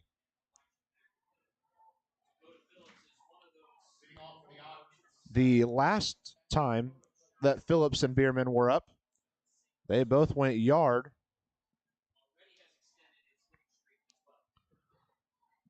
So Dakota Phillips, the leading hitter on this Otters team, will start with a off-speed pitch high and inside, called strike 1. Well, obviously, Bill McEwen has a huge love for this kid, Dakota Phillips. But I tell you what, just about every time I see him, I think more and more about the fact that he's almost a sure thing on my all-star ballot. I just can't think of another player on this Otters team who has been as consistent through the first 15, 18 games that they've played other than Dakota Phillips. I mean, he has just found a way to get on base every time he's got an opportunity. His hits come in big moments. As the 0-2 heads home to him way up high, it would be really cool to see Phillips be one of the guys that represents the Otters come July there in Washington, PA. You want more information about that All-Star event? You can get it at WashingtonWildThings.com. Otters would love to see you out there at the All-Star events. The 1-2. This one sent out towards right center. Might have to say goodbye to this at the warning track. Brought in by Prather. Really hard to tell in this ballpark which ones are going to leave and which ones aren't. That one just barely stayed in. Phillips was looking at potentially his first 2-home run game of the season. Instead, it's a really long flyout. And now the first baseman, Zack Biermann, will step in. 1 for 2 with a solo home run and a strikeout. Biermann takes a pitch inside for ball 1. Zack Biermann, the former Coastal Carolina player. Nice baseball school there. Been fun to watch Biermann just get better and better with every game this year. The 1-1 for him. He sends one out towards right center. That one you'll need to say goodbye to. And that one goes off the secondary wall out there and actually bounces back into play. Holy cow. Zack Biermann has his second home run of the game.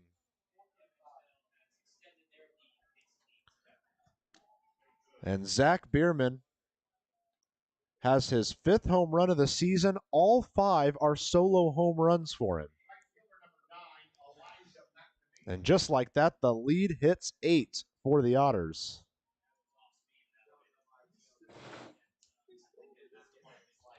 With that, the right fielder, big hit Mac. Elijah Mcnamee makes the walk-in. 0 for 2 in this game, though.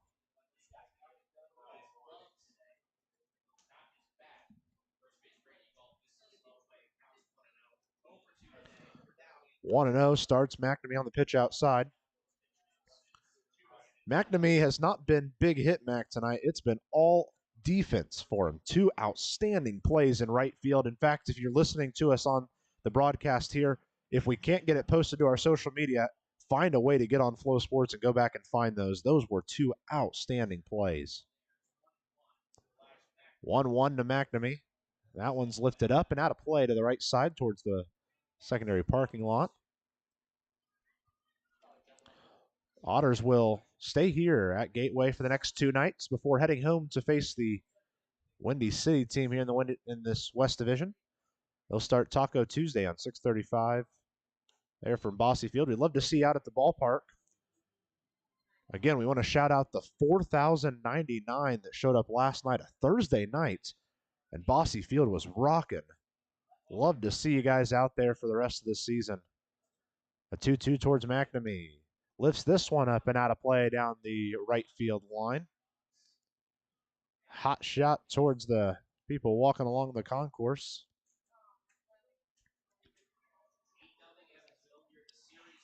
Good to see smiles down in the dugout from the Otters. The last time this team was on the road, of course, up in Canada, smiles were hard to come by. 2-2 for Mcnamee. He half swings at one. It gets past. He's going to have to run down to first, and he's going to reach first on the drop third strike.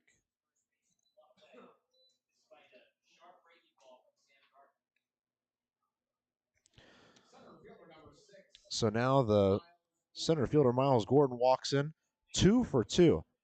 Miles Gordon has been on an absolute tear since struggling in Canada.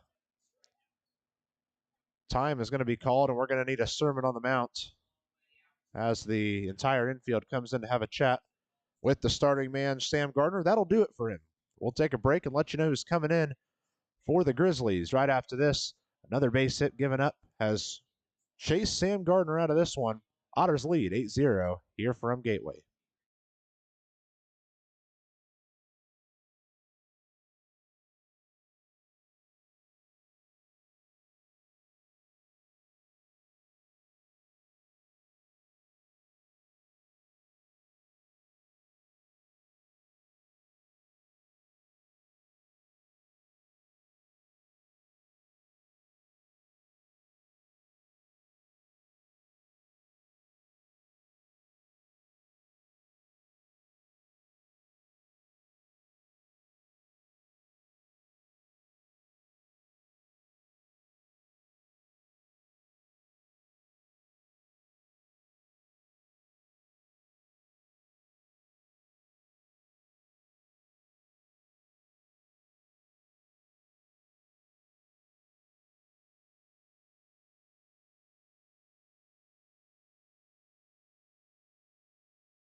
Welcome back inside GCS Credit Union Ballpark here in Sauget, Illinois. Pitching change needed for Gateway. They're going to bring in Carter Hayes to help get him through this middle couple innings. Breaking towards second is Mcnamee. He overslides and then gets himself back over there. He's called safe. Man, I thought for sure they had tagged him on his way. And Mcnamee is shaken up after the play as well. And Mandy Flagg's going to come running out of the dugout to go help.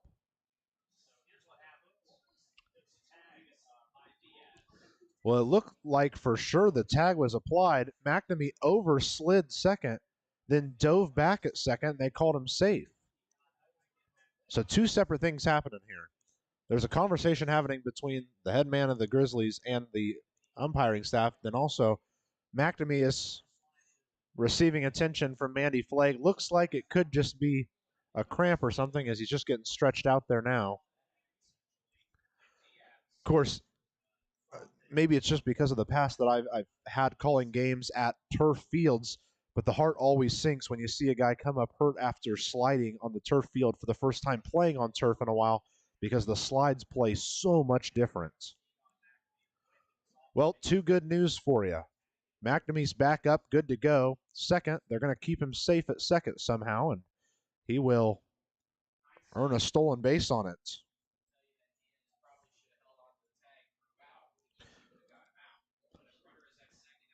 So the ball one to Miles Gordon means it's 1-0. Outside ball two. There is no better hitter for the Otters since coming back from Canada. If you include tonight's game, Miles Gordon is 6 of his last 10 at-bats. With a double, a triple, a home run, a 2-0 right across the heart of the plate, 2-1 the count. Mcnamee, not usually a stolen base threat. He's certainly tried a couple times in the last week, but has been a little more unsuccessful. A 2-1, he's breaking towards third. A hit and run dropped into left field, and it'll be, not quite an RBI, as now heading towards home is Mcnamee. He's going to be out by a mile. Oh, he swam around the tag.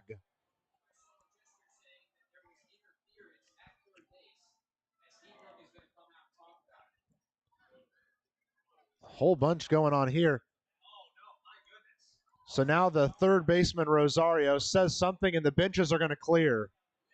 Rosario said something, and jumping the fence was Mcnamee, and now both benches are going to clear. I believe Rosario has just been tossed. Really good work from Andy McCauley to separate these two teams, or at least keep his guys towards the dugout.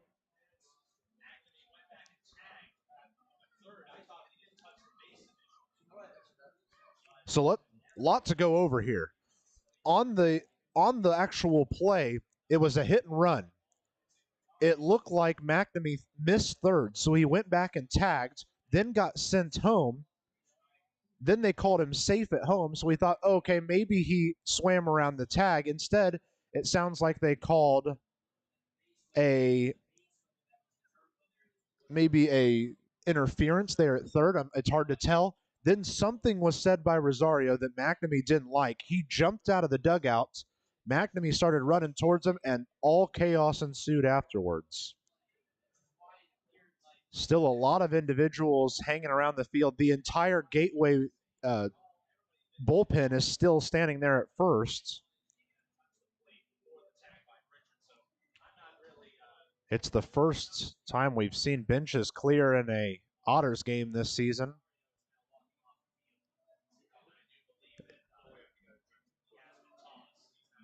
So Mcnamee's going to be safe. It's going to be probably a 9-0 game at this point.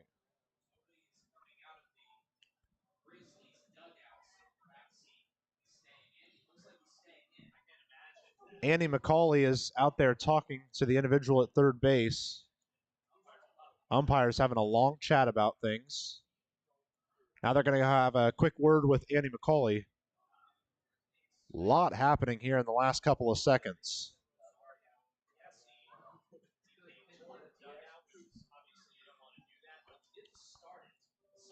Also worth noting, Miles Gordon is at second base. It would be an RBI single advance to second on throw.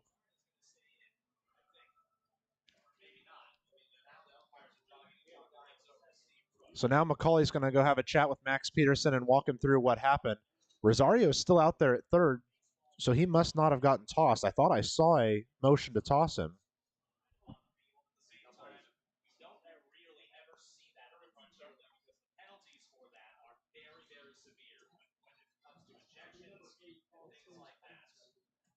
So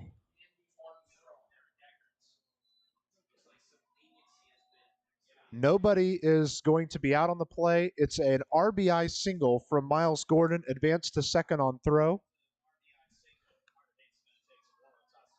And just because of all the chaos, they're going to give Carter Hayes a couple of seconds to throw some warm-up tosses before Andy Armstrong. A lot happening there in just a 30-second span.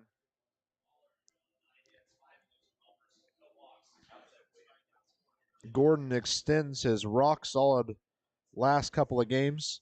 Armstrong 0 for 2 with 2 strikeouts thus far. Getting ready to make his way into the box.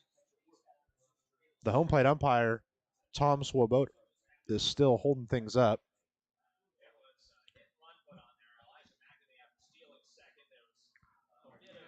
And finally, Andy Armstrong makes his way in. So ready to go now. Man, a lot going on there.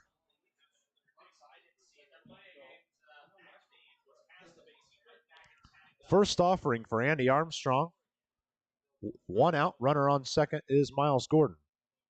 First pitch Armstrong sees is ball 1, a bit low.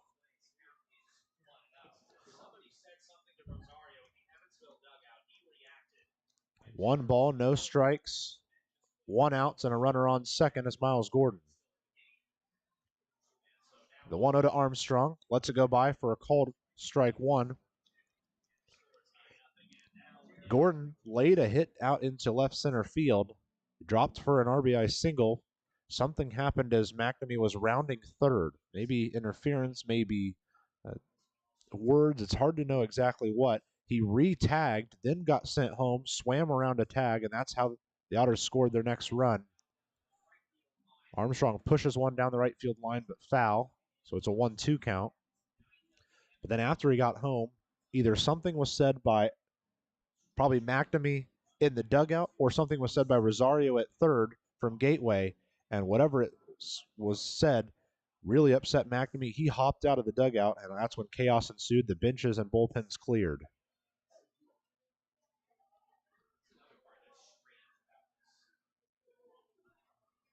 One, two, the count to Andy Armstrong. And he's able to keep himself alive, staring down the barrel of his third strikeout of the game.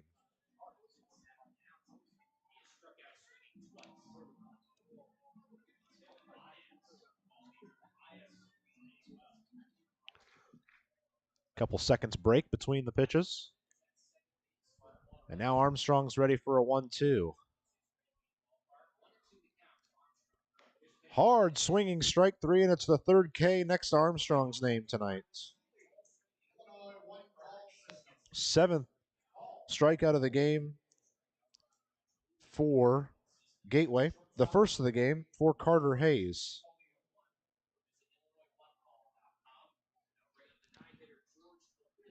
So now the Australian, George Khalil, makes his way to the box. Had a 2-run home run in the third, his first of the season.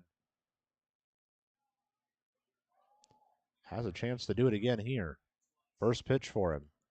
Lifts it up and foul to the first base side and out of the ballpark. Miles Gordon, not afraid to take a plenty big lead out there at second. The 0-1 to Khalil. Ooh, works way inside. They'll say it hit him.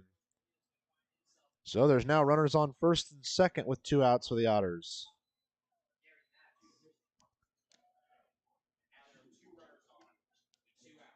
And for George Khalil, it's the 7th time he's been hit by a pitch this year.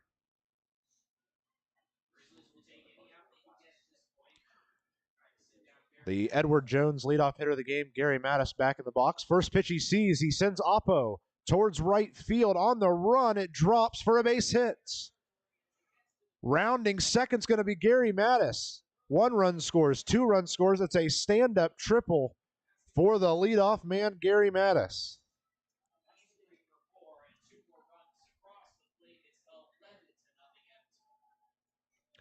Third hit of the ball game for Gary Mattis, 2 scores, and the Otters extend their lead out to double digits.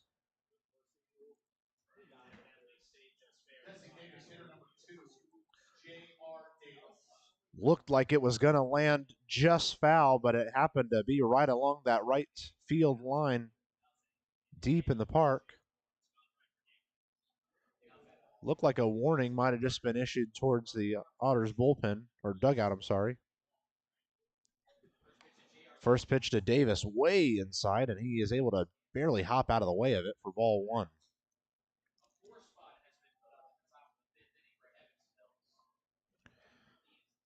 On the triple, both Gordon and Khalil score. The 1-0 to Davis. Really patient in there, but takes it for a called strike 1. J.R. Davis has, well, seen his fair share of baseball. This is game 402 in his professional career. The 1-1 for him stays a bit low. And in Davis's 402 games played, he's closing in on 450 career hits as well.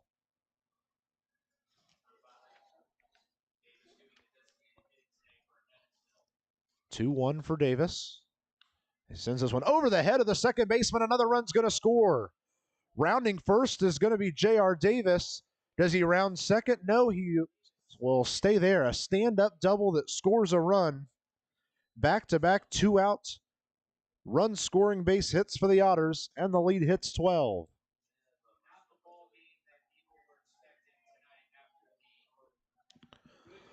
Otters are picking up where they left off against Lake Erie.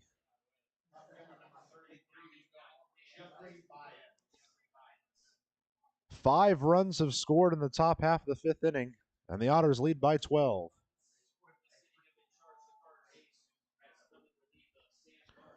So now the big man, Jeffrey Baez, takes to the plate. Baez is one shy of 100. Lifts one up towards right field. Underneath it seems to be Bernard. And he is for out number 3, but not before chaos ensues. 5 runs score. What an eventful top half of the fifth inning. Otters now lead by 12 here from Sauget, Illinois.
Bottom half of the fifth inning coming at you here on the Otters Digital Network. Otters lead by 12 after 5 runs in the top half of the fifth. They've scored every inning, and a lot of it has been via the long ball.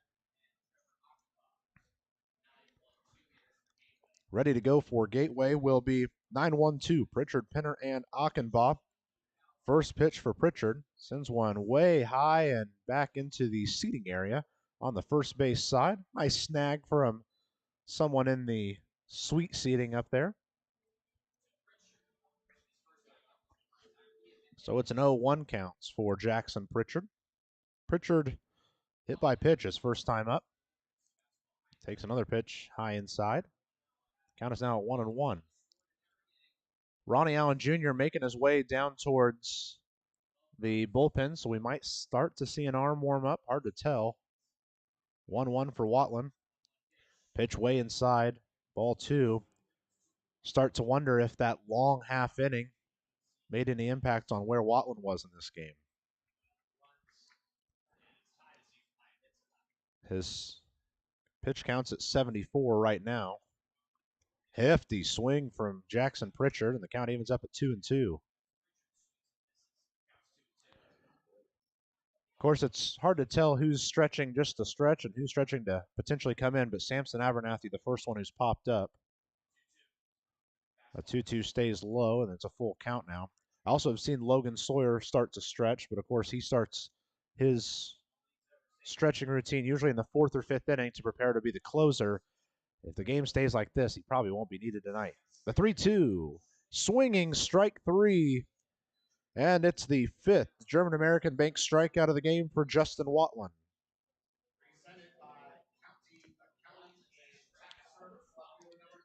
So now the leadoff hitter for the Grizzlies, the left fielder Andrew Pinner, who's 0 for 2 with a strikeout and a flyout so far.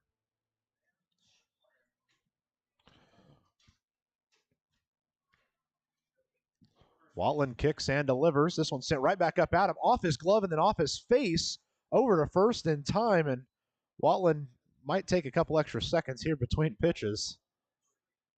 Ball looked like it went off of the heel of his glove and then off of the chin or something.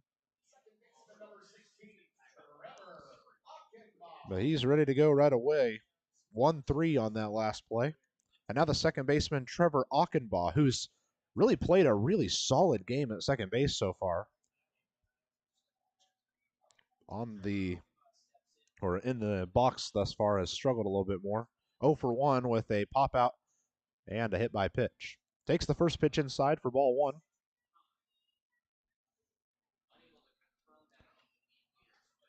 And here comes the 1-0. This one is lifted high in the infield. All 4 in there, and it's Khalil who finally brings it in for out number 3. Quick 3 up, 3 down inning here in the bottom half of the 5th inning. Otters still lead this one by 12.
Top of the 6th, coming at you on the Otters Digital Network. I'm Matthew Will, joining you for another edition of Otter Ball. And with that, let's take a look at the Fox Sports WYFX Frontier League scoreboard. Empire State sticking in a game, actually, down 8-5 at New York in the 8th inning. Tri-City leads Trois-Rivières 4-2 in the 8th inning. Florence with a 7-3 lead over Lake Erie. If Florence gets the best of Lake Erie a couple of these games, they could be down by just one game at the end of the series. That game's in the 8th. Sussex County trails Ottawa 6-3 in the 6th inning. Washington leads Joliet 2-1 in the 7th. Quebec leads New Jersey 10-2 in the 7th. And Schaumburg and Windy City tied at 5 apiece in the 4th inning there. Thanks to our friends at Fox Sports WYFX, bringing you the Frontier League scoreboard. Dakota Phillips will get the Otters started here in the top half of the 6th inning. Not bad for him on the day thus far. 2 for 3, 2-run home run, a single, and a flyout that ended just short of another home run. First pitch is a little slower on the outside for ball 1.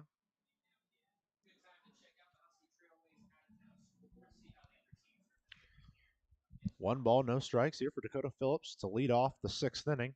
Otters have scored at least one in every inning.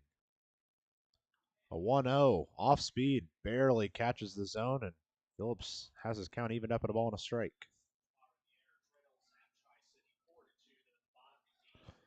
Time taken for a second there by Carter Hayes on the mound, regrouping. And now ready to go on the 1-1. This one is pushed towards the left side, up and out of play towards the parking lot.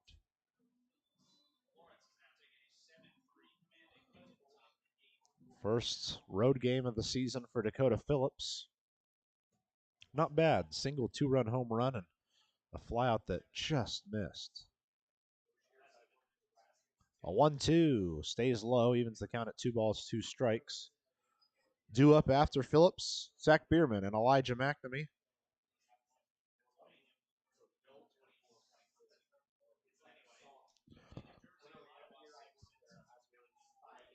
Counts at 2-2.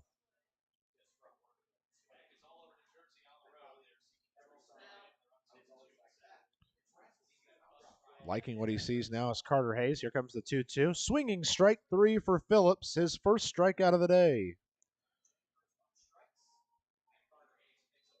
And it's the second strikeout of the day for Carter Hayes. That'll bring in the quick-hitting lefty Zack Biermann. Biermann is 2 for 3 with 2 solo home runs in this game. That second one, a no-doubter. 106 mile an hour off the bat. They say it traveled 435 feet. That might have cleared the brick wall at Bosse. Starts off with a called strike 1 on the outside half. 0-1 for Biermann. Lays a pitch off, and it stays low, evening up at 1-1.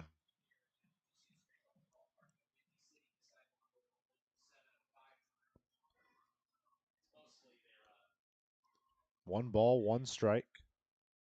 That one works inside near the hands for Biermann. Gets his arms out of the way, and it's a 2-0 or 2-1.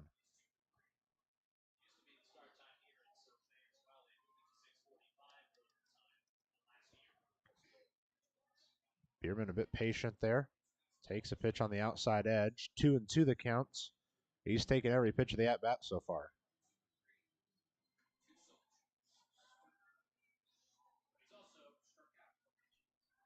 The 2-2. Swinging strike 3 for Biermann, and he sits down for the second time via strikeout. And it's the second strikeout of the inning, third of the game for Carter Hayes.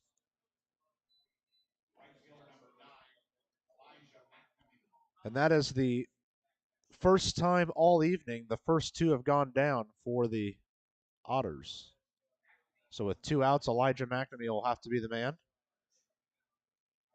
Mcnamee 0 for 3, but on his third one, it was a drop third strike that he reached first on. He came around to score later.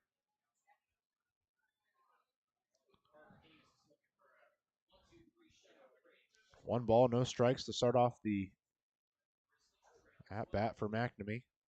Huge swing. He would have been way behind it anyway, and it's 1-1. Decided way too late to swing at that.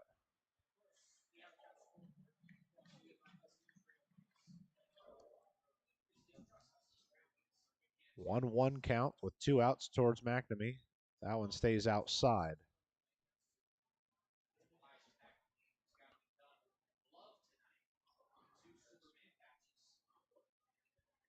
Two-one to Mcnamee with 2 outs and nobody on. Defense playing straight up. Hefty swing yet again, and Carter Hayes finds himself just 1 pitch away from striking out the side.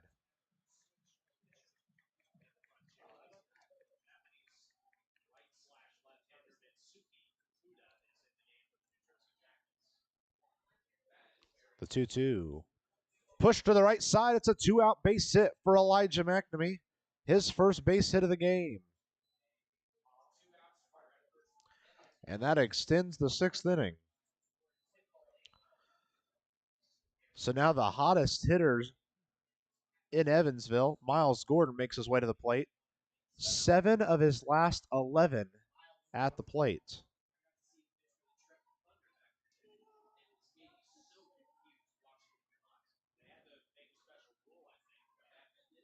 Miles Gordon. First pitch is across the heart of the plate for a called strike 1.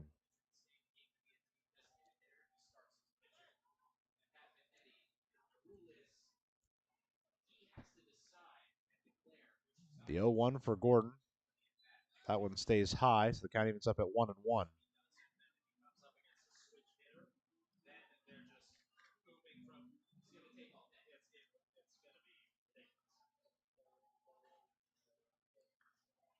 We're going to throw over to first and check on Mcnamee. He already does have 1 stolen base in the game.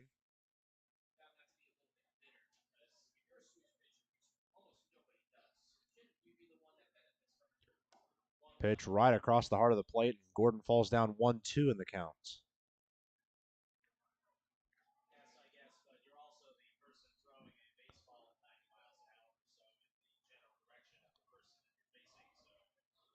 One ball, 2 strikes to Miles Gordon.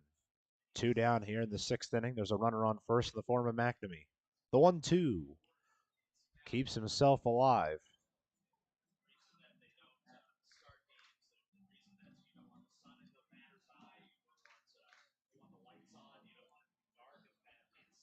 Gordon is trying to keep his perfect game alive. Gordon actually almost hit for the cycle on Wednesday, was a home run short. His last at-bat landed about 8 feet short of a cycle. He picked up a triple as a part of back-to-back triples by Mcnamee and Gordon. First time in my I've been watching baseball for as long as I can remember, and I've never seen back-to-back triples until that game. 2-2 for Gordon. Half swings at one. Did he go? Yes, he did. Striking out the side outside of the Mcnamee hit is Carter Hayes. He's got 4 strikeouts now. As we head to the 7th inning, Otters lead by a dozen.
Top half of the 7th inning coming at you on the Otters Digital Network. I'm Matthew Will, joining you for another edition of Otters Baseball here. Evansville leads 12-0. That was the last, or that last half inning was the first time the Otters have failed to score so far in this game. Apologies for those of you that have things on. I accidentally said we were in the top of the 7th, bottom of the 6th actually coming at you here. 0-1 to Bernard. Second pitch, he lifts high and out of play. Quickly down 0-2 in the count. Bernard is 1 for 2 with a single and a line out thus far. He really got robbed of a hit on that line out, but Armstrong happened to just be in the right place at the right time at third. The 0-2 to Bernard. Works a bit high inside. Phillips held it for a while. He thought for sure he had gotten strike 3. Said the count's at 1-2.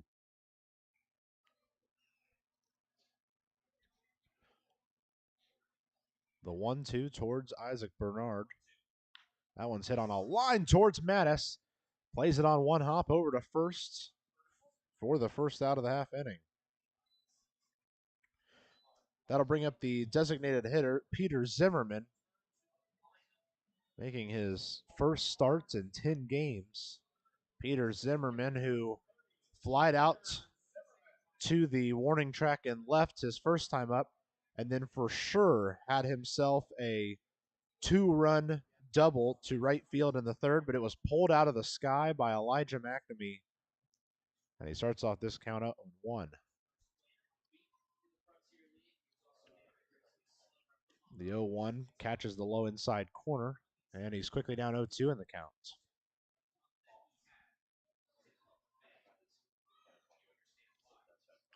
Watlin kicks and delivers on the 0-2. Swinging strike 3 just falls out of the glove of Dakota Phillips. Zimmerman just got a piece of it to keep himself alive in the count.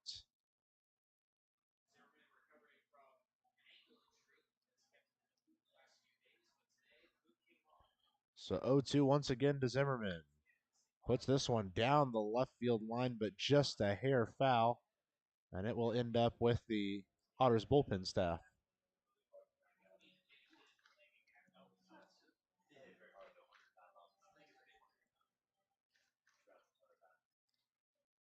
0-2 count for the third time for Peter Zimmerman.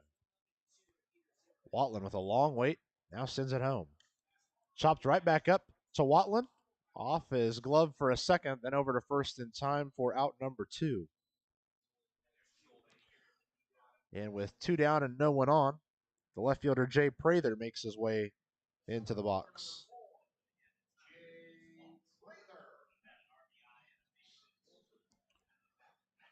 Prather's 0 for 2, a strikeout and a flyout, but that flyout in the fourth was another hit that Mcnamee robbed, diving towards right center. First offering forms up high for ball 1.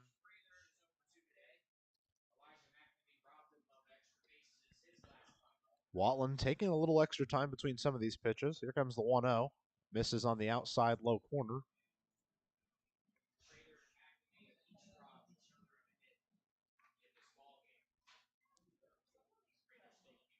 So now a 2-0 to Jay Prather.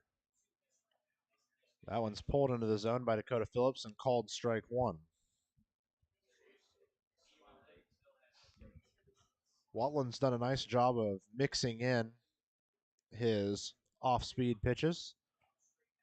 Pitches fouled straight back into the netting, and it's now 2-2 with 2 outs and no one on for Gateway.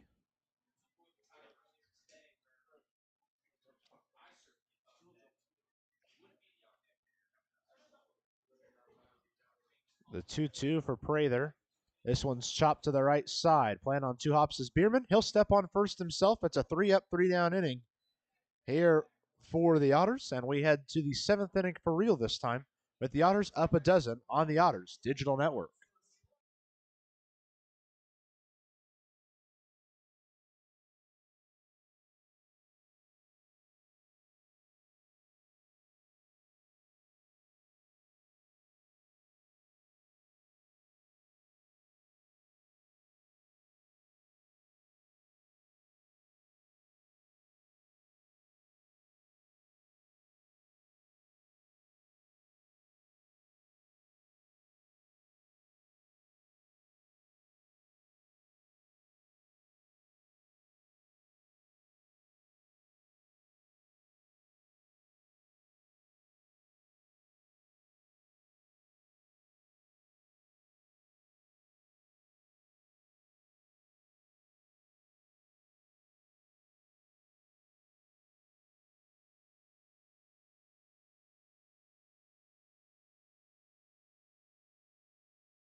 Top of the 7th, Otters lead by a dozen. And due up is the bottom half of the order. Armstrong, Khalil, and Mattis will get us started. Andy Armstrong's trying to avoid that dreaded golden sombrero. 3 strikeouts to his name already.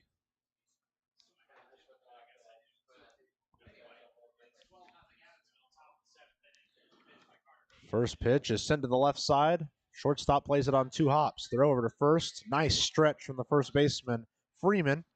And it's 1 pitch, 1 out here in the 7th. And now the shortstop, George Khalil, makes his way up there. 2-run home run for Khalil in the 4th inning.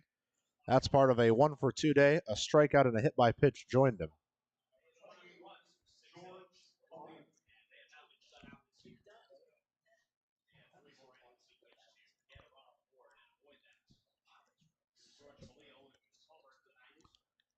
Opening offering to Khalil. Right across the heart of the plate for a called strike 1. He lays off on that. Stalwart shortstop George Khalil looking at 0-1. Sends it towards Diaz, who plays it on 2 hops. Over to Freeman. Another nice dig from Freeman. And it's another quick out. Head back to the Edward Jones leadoff hitter of the game, Gary Mattis, who's 3 for 4. He has 2 singles and a 2-run triple.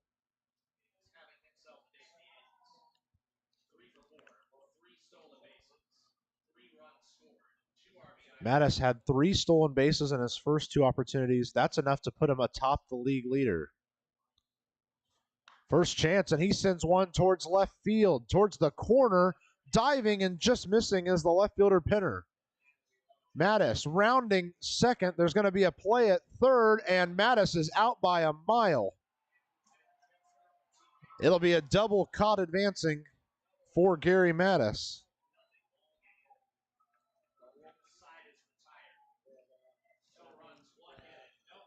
Mattis trying to extend a play he probably shouldn't have, and it ends up being 3 up, 3 down in the top half of the 7th inning. Otters still lead by 12 here on the Otters Digital Network.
Another welcome in to Sauget, Illinois at GCS Credit Union Ballpark.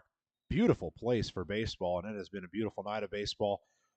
Probably no more for anyone but Justin Watlin, who has had nothing but run support, something that he really has not had in his first 3 starts. Made life really easy for him up there on the mound. And through 6.5, it's Evansville 12, Gateway 0. Due up in the half inning for the Grizzlies, Rosario, Freeman, and Diaz. Jose Rosario's first pitch, across for a called strike 1. Rosario's 1 for 1 with a double and a walk. He was stranded both times, however. 0-1, also a called strike. That one on the inside half of the plate. Watlin is just about to toss pitch 100 right here. And it's just outside ball 1. We saw Tim Holdgrafer go 8 innings last night. Ball chopped to the left side. Armstrong on a big hop. Long throw. Armstrong with a cannon. Guns him down there at first.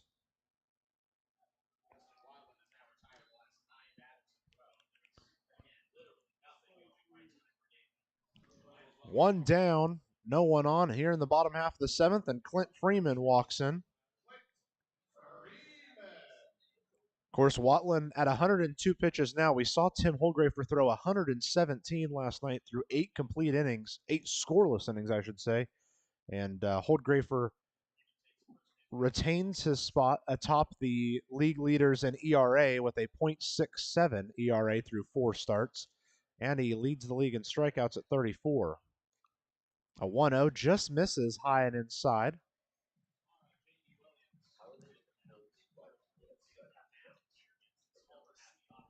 So 2-0 the count to Clint Freeman. It is low and across for ball 1. Or sorry, ball 3.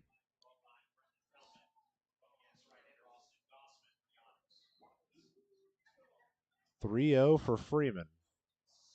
That one misses up high for a 4-pitch walk to Freeman.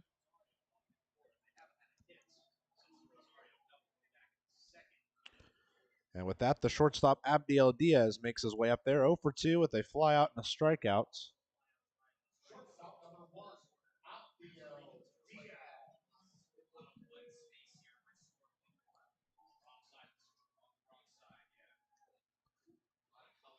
First pitch for Abdiel Diaz. Fouls one off his ankle, and he'll take a couple extra steps to walk that one off.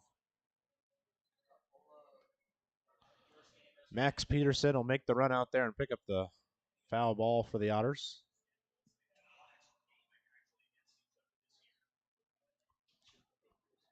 Oh, 1 for Abdiel Diaz.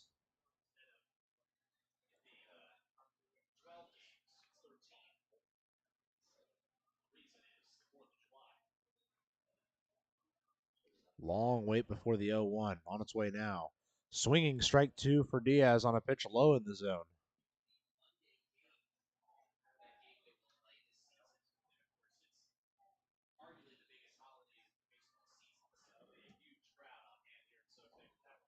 Oh, 2 the count to Abdiel Diaz, who's trying to avoid his second strikeout of the game. Pitch on the way. That one misses inside and probably low as well. So it's a 1-2 count.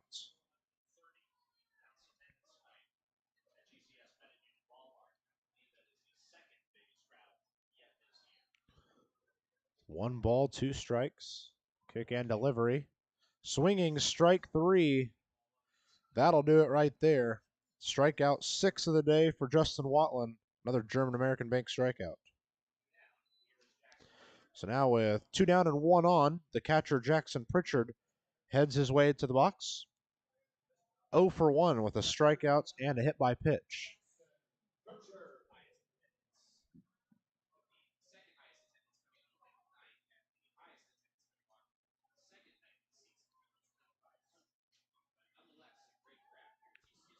First offering to Jackson Pritchard on the way from Watlin. Just barely snags that high outside corner on the fastball at 0-1.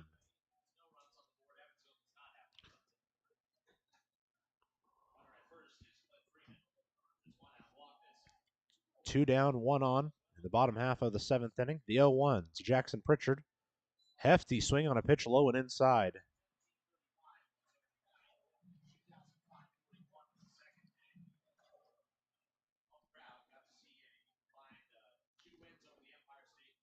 So quickly 0-2 the count to Jackson Pritchard. And Justin Watlin could end the inning here. The 0-2. Ooh, just misses.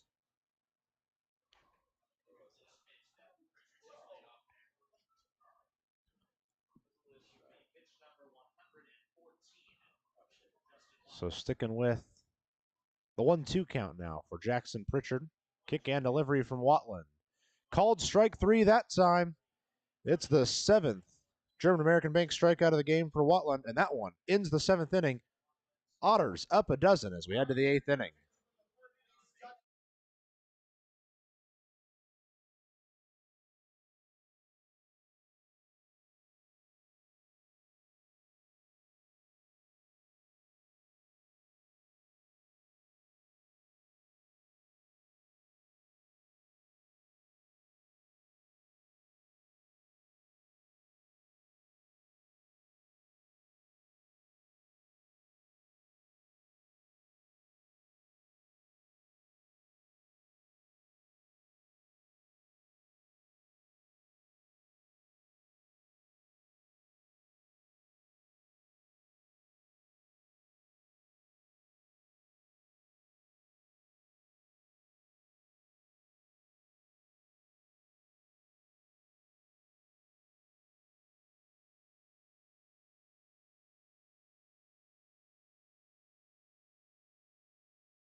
Time for the top of the 8th inning here from GCS Credit Union Ballpark. What has been a beautiful evening for baseball. And worth noting is that Samson Abernathy has gotten up and started to throw for the Otters out there in left. And I would bet that Max Peterson is hoping he can go both the 8th and 9th innings I saw Jake Polancic stretching as well, so we might see him as well. Hard to tell. But leading off for the Otters will be J.R. Davis, Jeffrey Baez, and Dakota Phillips. Davis is 1 for 3 with an RBI double, an RBI on a fielder's choice, and a walk in the fourth. First pitch he sees here, sends out towards left center. Chasing is Prather near the warning track and hauled in for out number 1.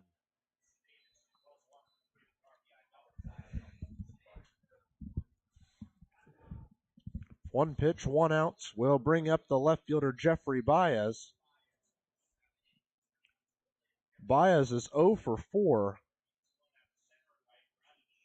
In fact, he is one of just 2 Otters without a hit. It goes across the low inside area for a ball 1.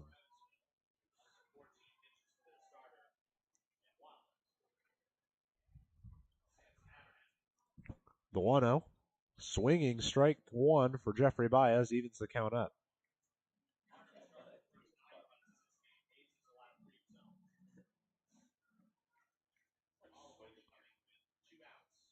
One to Jeffrey Baez. He gets a hold of 1 out towards right center. Chasing it is Bernard, and he hauls it in. Long run for him, but he made it look pretty easy out there.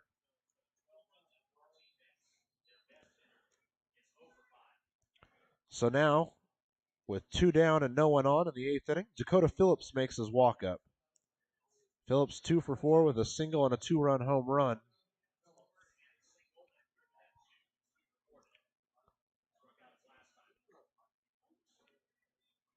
Now, of course, the Frontier League did not play in 2020 due to the COVID-19 pandemic. During that time, Dakota Phillips played for the best named team in all of baseball. Inside the Constellation Energy League, Phillips played for the Lightning Sloths, and I will forever think that's the greatest name in all of baseball. Now Dakota Phillips is putting together quite the year for the Evansville Otters. 2 for 4 to start his day. The 2-out offering. Hefty swing on a pitch that broke towards the lower half of the zone. 0-1 in the counts.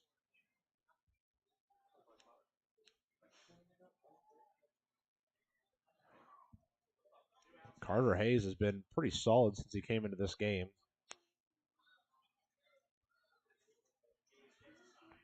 The 0-1 from him. Another hard swing from Phillips that he comes up empty on. 0-2 the counts. And Phillips could have his second straight strikeout if he's not careful here.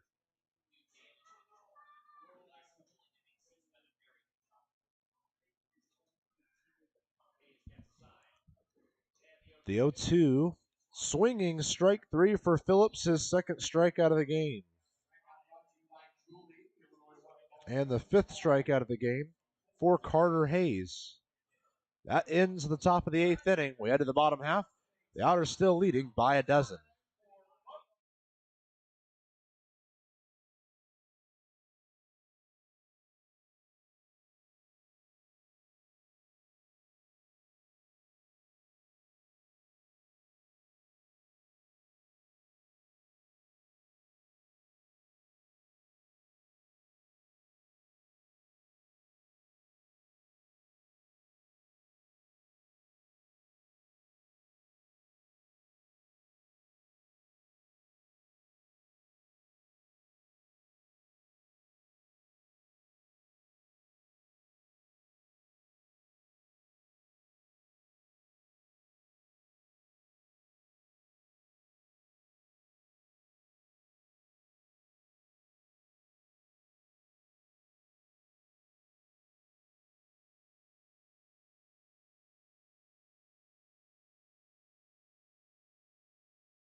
Into the bottom half of the 8th inning we go. Pitching change for the Otters.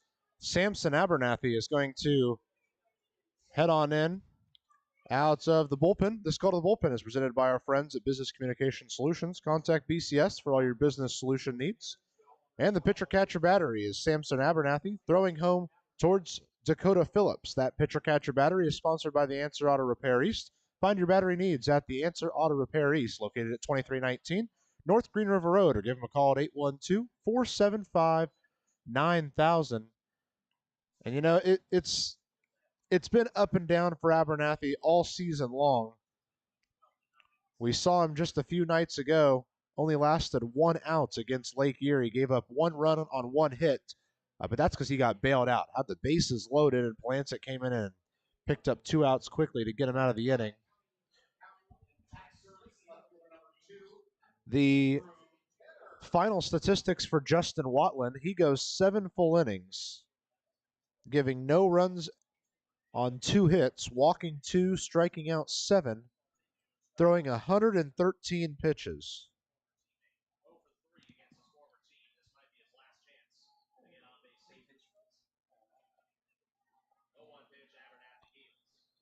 Abernathy's first pitch is low and outside, or second pitch is low and outside, ball 1.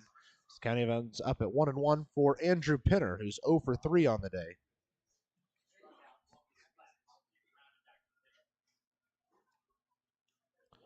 The 1-1, Abernathy causes a ground ball.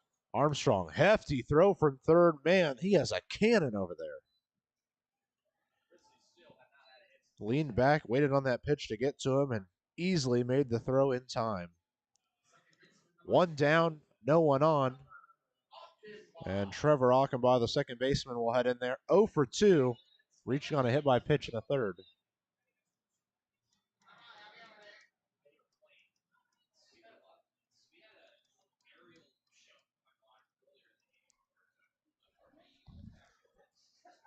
Ochenbaugh still waiting on his first offering. Pitch finally on the way. That one stays a bit low for ball 1.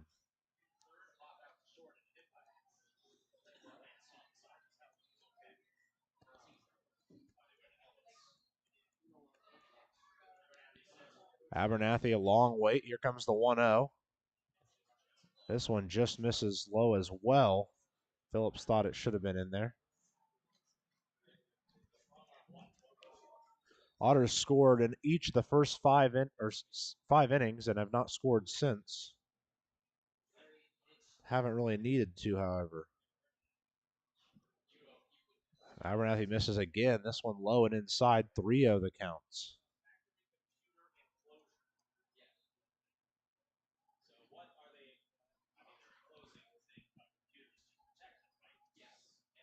So 3-0 the counts to Ochenbaugh. That one catches the low outside corner for strike 1.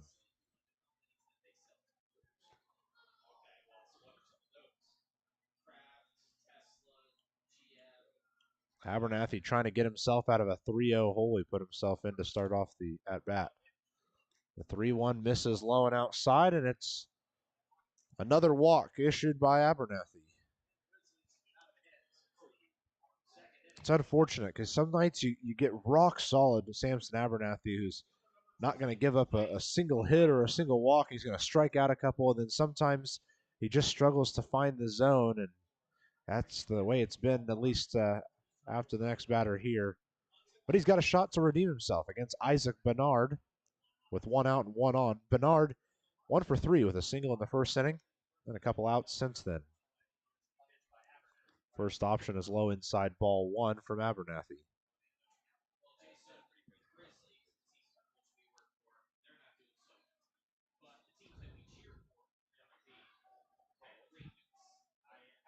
The 1-0 from Abernathy on the way. Catches the high inside corner, strike 1. You know, despite the 2 great plays that Mcnamee's made in right field, I still think Samson Abernathy has the greatest defensive play on the day. During batting practice, he robbed a home run from Steven Sinsley. Chopping one foul off his foot is Bernard. Sinsley hit one over the right center field wall, and Abernathy went falling over the wall, making the catch and robbing him of a home run. Only Samson Abernathy is making these types of plays during batting practice. Seemed to be the highlight of the afternoon.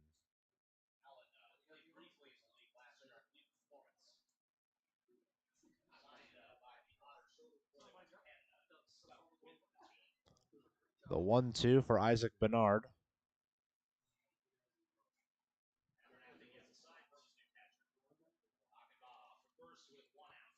And here comes the 1-2. This one's lifted out towards right center.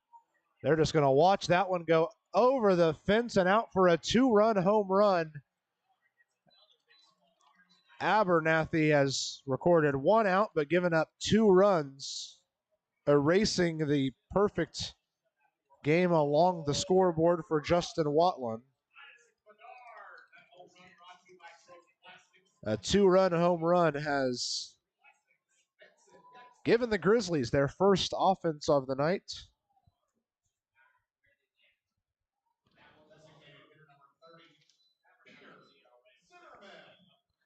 So now the lead down to 10.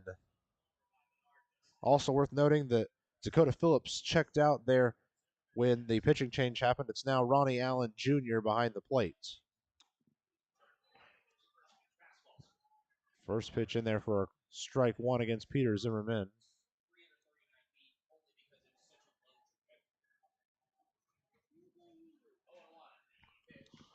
The 0-1 from Abernathy stays a bit low, and the count evens up at a ball and a strike. And that seemed to be the way that Abernathy's pitch this year is. You'll get a rock-solid performance from him one night, the next night walks a guy and gives up a home run. It's been tough so far.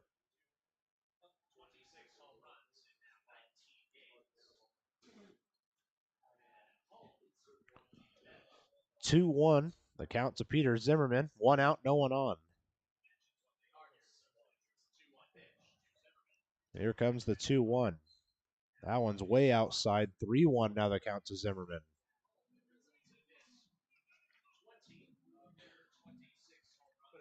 13 pitches for Abernathy thus far. 7 of them have been balls.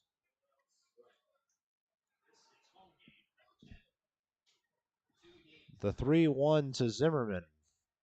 Misses again. It's another walk.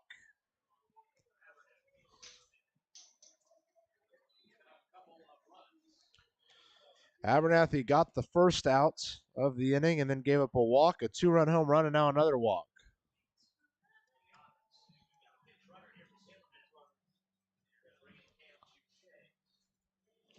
Sounds like we've got a pinch runner here. Cam Touche will check in to run for Pete Zimmerman.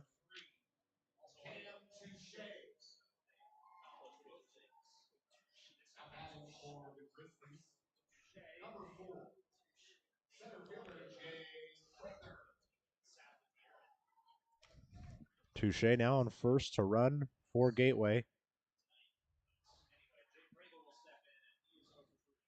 So Jay Prather is ready to bat here in the bottom half of the 8th inning. Otters still lead by 10 in this one. Abernathy trying to finish out the last 2 innings. First option for Prather. Inside the high inside corner for a called strike 1.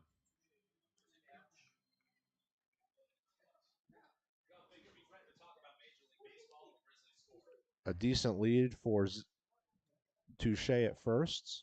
Hefty swing on the 0-1. And Prather falls down in the count 0-2.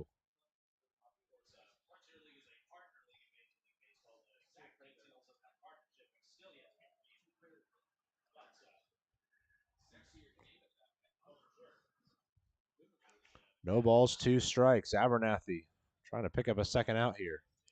Swinging strike 3, and Abernathy grabs a strikeout. Good way to bounce back for him after the couple walks and home run.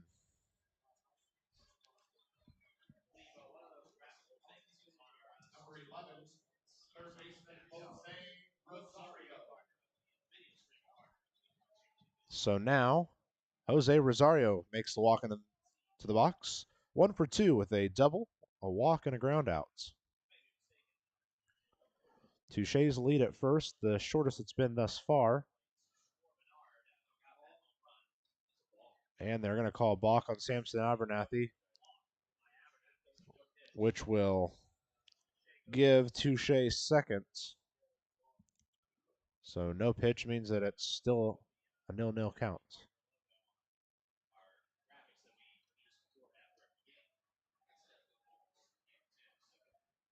So Rosario's still waiting on his first pitch of this at-bat.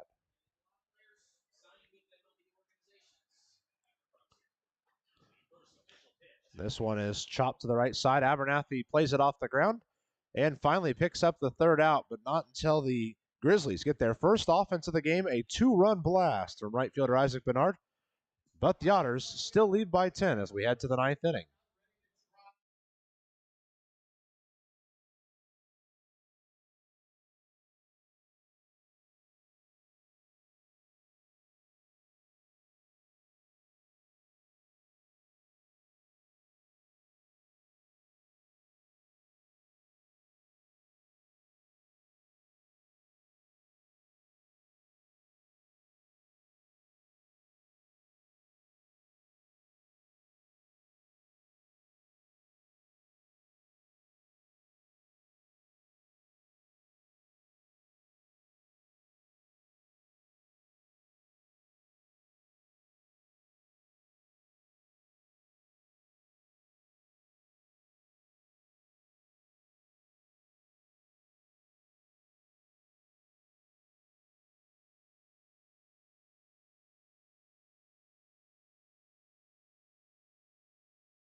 Ready for the top half of the ninth inning here as the Evansville Otters lead Gateway 12-2.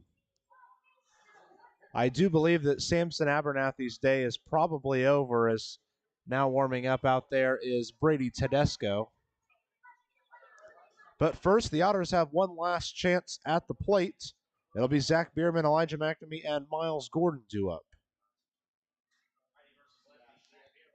First chance for Biermann. He puts one down into right field for a base hit. He's going to round first and head towards second. And it's a sliding into double, leadoff double for Zack Biermann. Not a bad game for Biermann. 3 for 5.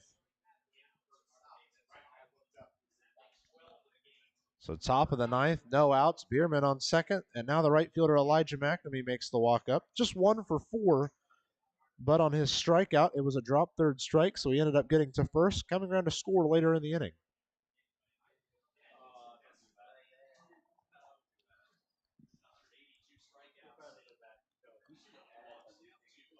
So Elijah Mcnamee ready to go with his first pitch. On the way, takes it inside, ball 1. These two squads will do it again tomorrow night, 6:45 first pitch. Join us here about 6:35 for the pregame show here on the Otters Digital Network.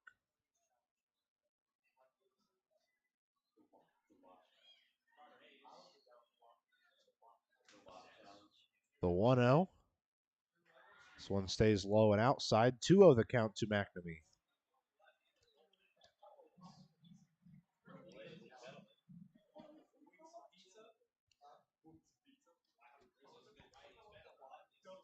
The count for Elijah Mcnamee. Looking for his second hit of the game. Takes a pitch high and inside. And it's a 3-0 count.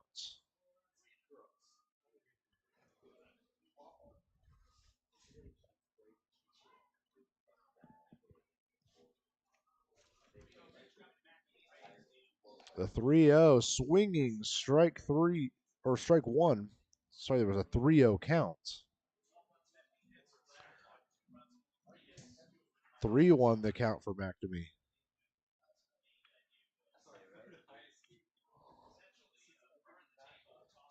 Biermann out there at second. Time called by Carter Hayes.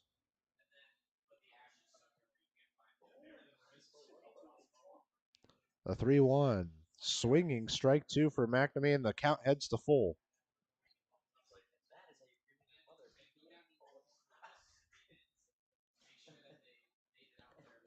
Carter Hayes taking his time between pitches now.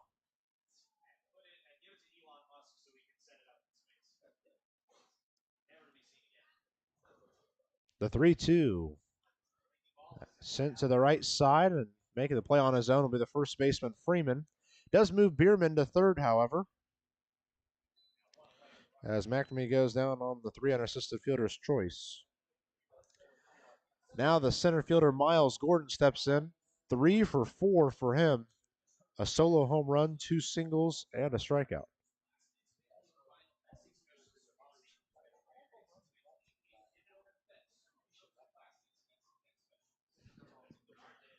First offering to Miles Gordon. Outside, ball 1.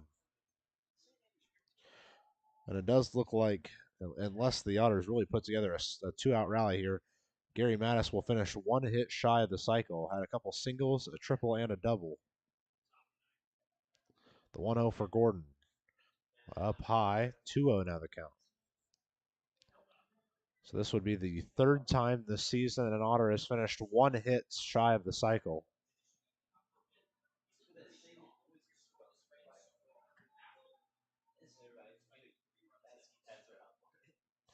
The 2-0. Misses low, not too far low, but just underneath the zone. 3-0 the count to Gordon. If he gets on, Andy Armstrong would be up next. Armstrong's one of 2 Otters without a hit so far.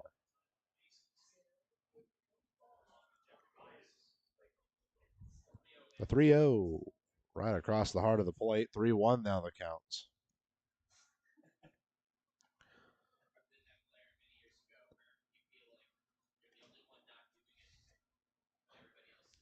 We're happy you're joining us here on a Friday night on the Otters Digital Network. Otters lead by 10.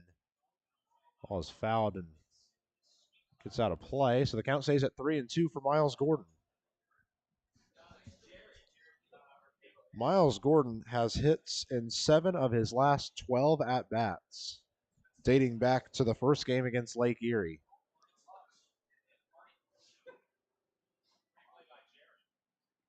The 3-2. Sent right back up the middle. Going to be a tough play for the shortstop, who makes the snag, overthrows first, and Miles Gordon will make it first on what they say is an infield single. It will score Biermann from third, so it's an RBI single as well. 3rd RBI of the game for Miles Gordon. That'll bring up Andy Armstrong. And the lead is now 13-2 in favor of the Otters.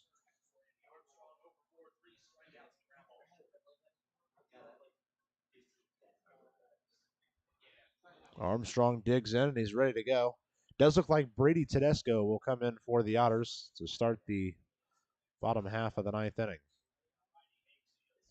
First option for Armstrong, just catches the inside edge of the plate for a called strike 1. Armstrong has 3 strikeouts, once again trying to avoid the dreaded golden sombrero. 0-1. He accidentally pops this one up to the shortstop, who hauls it in for out number 2.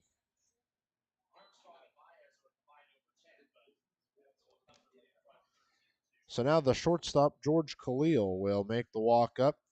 Khalil just has 1 hit. It was a 2-run home run in the 4th inning. Reached base also on a hit by pitch in the 5th.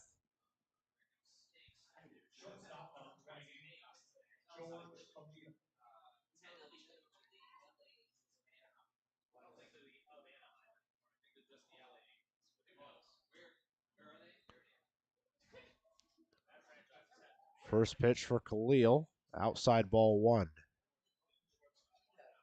Miles Gordon with quite the hefty lead over there at first. Probably not trying to steal bases up 11, though. The 1-0. Khalil right at the shortstop, over his head. It's a base hit. Gordon was rounding second. He smartly retreats back, and it's a 2-out single for George Khalil, his 2nd hit of the game. And lo and behold, Gary Mattis is going to have an opportunity to hit for the cycle. He needs a home run in this at-bat.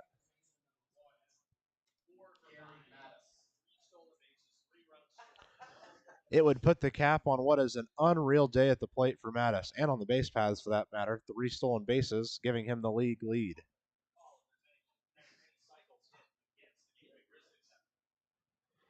First pitch to Mattis. Catches the inside edge for a called strike 1. Mattis, the third Otters batter this year who has been 1 hit shy of the cycle, trying to change that at this at-bat. The 0-1 misses low and inside by a hair.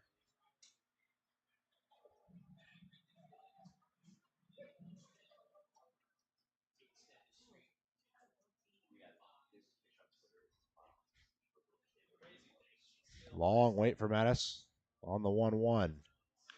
Chops it towards the left side, foul, stays alive in the count, 1-2.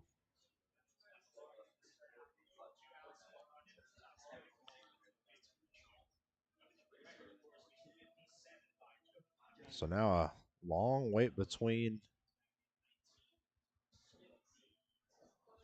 pitches. Ready for the 1-2 for Gary Mattis.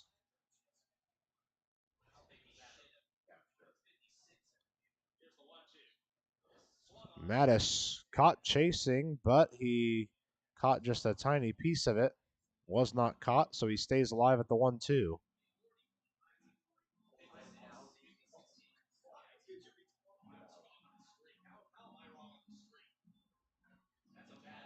So 1-2, the count remains for Gary Mattis.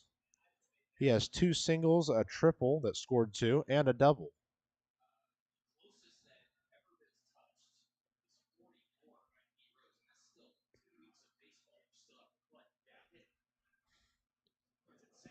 One ball, 2 strikes.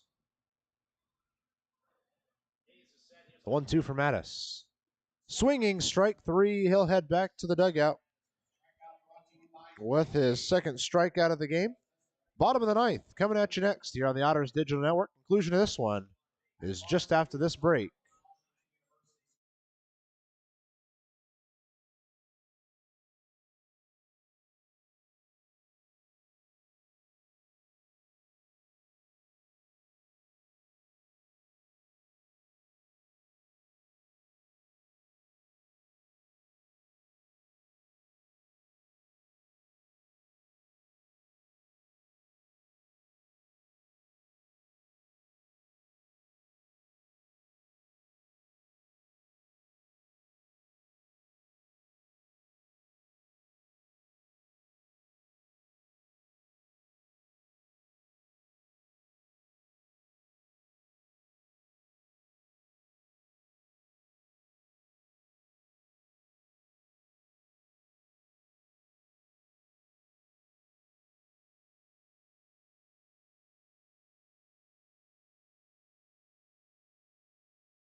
New pitcher in to finish out the game for the Evansville Otters. Brady Tedesco, the lone lefty in the bullpen, will finish things off in this one and relieve Samson Abernathy of duty.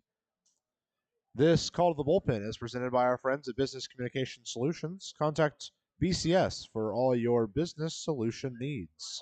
And the pitcher-catcher battery is Tedesco to Ronnie Allen Jr. That pitcher-catcher battery is sponsored by The Answer Auto Repair East. Find your battery needs at The Answer Auto Repair East, located at 2319 North Green River Road. Give them a call at 812-475-9000.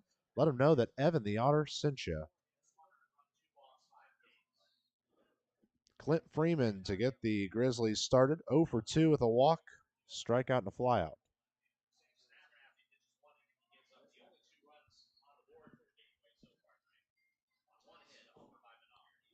First throw by Tedesco, right across the heart of the plate.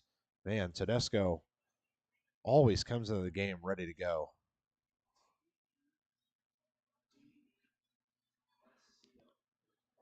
0-1 to Clint Freeman on the way. Stays a bit high, however. So the count evens up at a ball and a strike. Freeman to be followed by Diaz and Pritchard. A 1-1. This one sent out towards right field. Chasing is Mcnamee to the wall. Gone. Solo home run for Clint Freeman. And once again, the Grizzlies are within 10.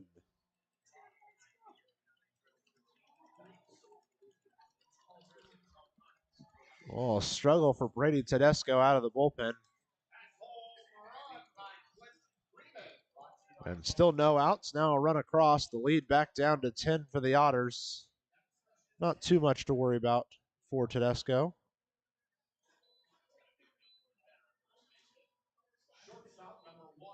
So now the shortstop Abdiel Diaz walks in 0 for 3 with 2 strikeouts.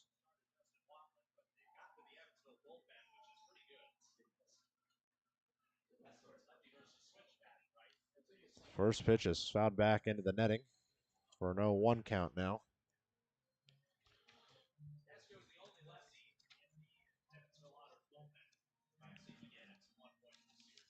Oh, 1 to Diaz.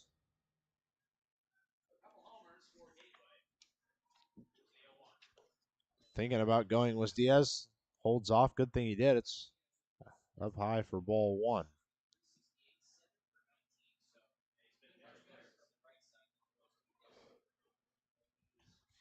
Tedesco readies himself for the 1-1. Ooh, nice pitch there. Just barely catches the low inside corner.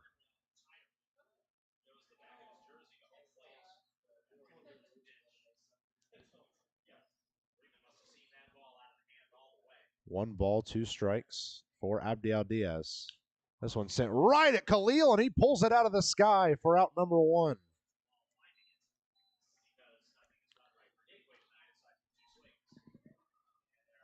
The Australian says thank you very much, and there's one down in the bottom of the 9th.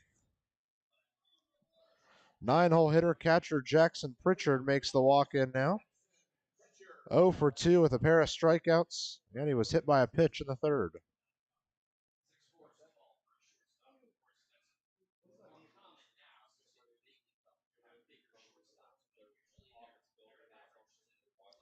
First offering to Pritchard. Just barely graces the high end of the zone for a called strike 1. Don't forget these two teams go at it once again tomorrow night, 6:45 first pitch. Pregame will start here about 6:35 on the Otters Digital Network. Tedesco misses low and inside, evening the count at 1-1.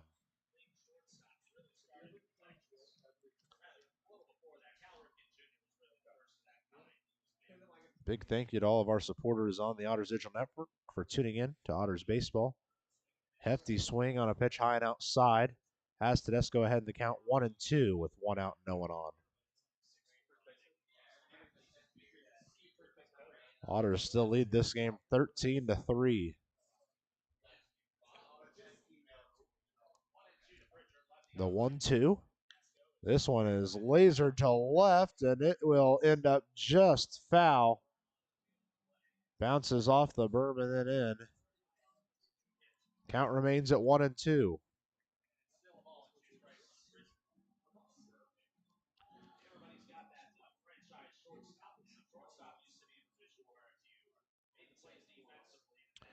Otters will play here 2 more nights and then head back to Evansville to host Windy City Tuesday through Thursday. First pitch Tuesday night for Taco Tuesday is 6:35. Buy your tickets now at evansvilleotters.com. The 1-2 misses up high and outside. Count evens up at a pair each for Brady Tedesco on the mound. Certainly not the last time we'll see Tedesco this series.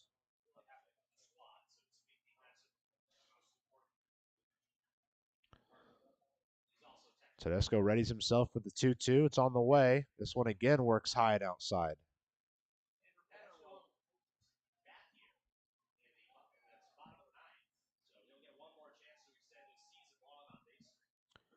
Three balls, 2 strikes. Tedesco ready. This one skied high to the right side of foul territory. Biermann brings it. Oh, just barely misses it. It falls out of his glove. Thought he had out number 2. Instead, Jackson Pritchard will stay alive.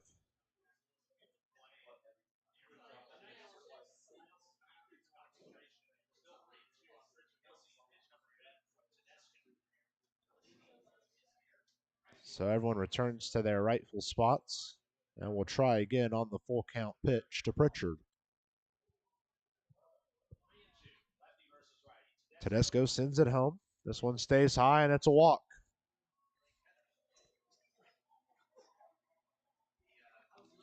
So with 1 down and 1 on, Andrew Penner will head back to the plate.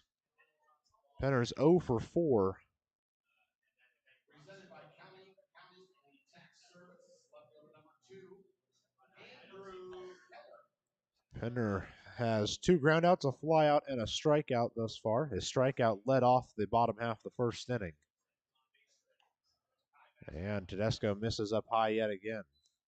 Losing control of that fastball, it seems. A lot of his pitches way up high.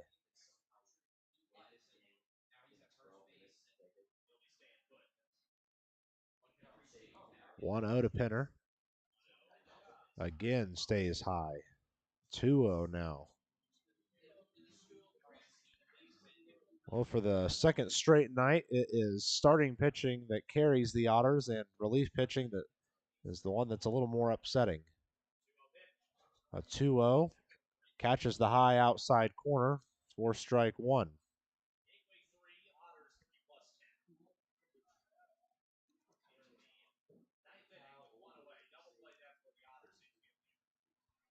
The 2-1, a half swing. They say no, he didn't, so it's 3-1 for Andrew Penner.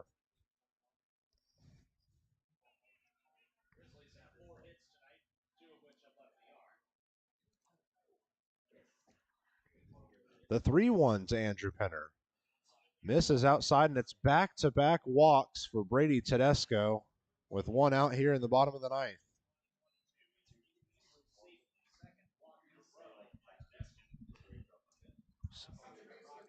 So now with 2 on and just 1 out, Trevor Ochenbaugh, who is 0 for 2, heads to the plate. He has 2 free passes, 1 via hit by pitch, 1 via base on balls.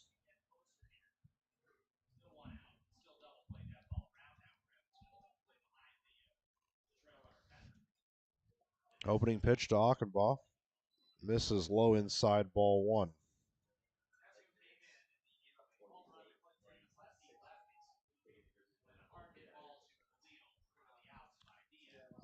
Tedesco searching for anything here. Needs some sort of out. Off speed up high. Misses the zone. It's 2-0. Just 1 strike in his last 3 batters.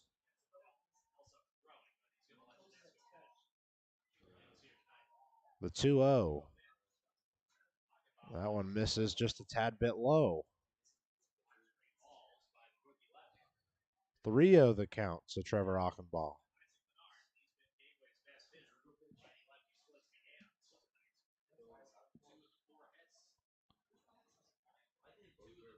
So here comes the 3-0. That one catches the low inside corner for strike 1. Just the second strike in the last 3 batters.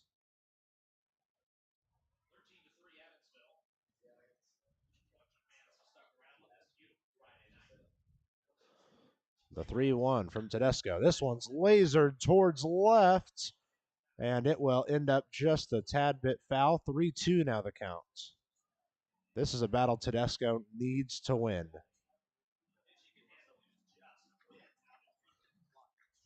That would have brought the Grizzlies within 7.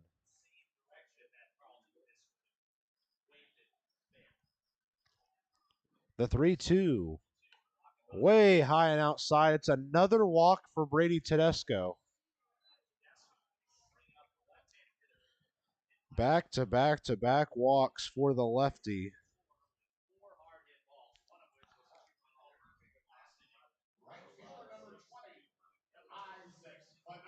And now another arm starts to warm up for the Otters. I think that's Jake Polancic down there.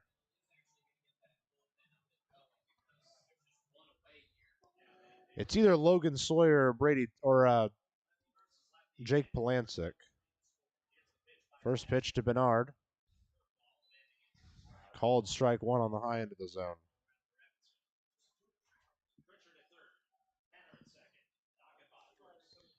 Oh, 1 for Isaac Bernard with the bases loaded and just 1 out in the bottom of the ninth. Fouls one back into the netting. Quickly 0-2 now. Otters still lead 13-3.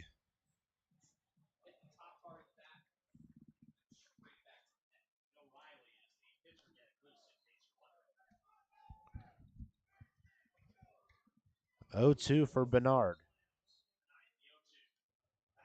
Almost a swinging strike three, but getting a little piece of it was Bernard, and it went off the glove of Allen Jr. And I've heard from the other end of the press box I was wrong on both accounts. It's not Sawyer or Polancic. It's actually Joe Riley starting to warm up.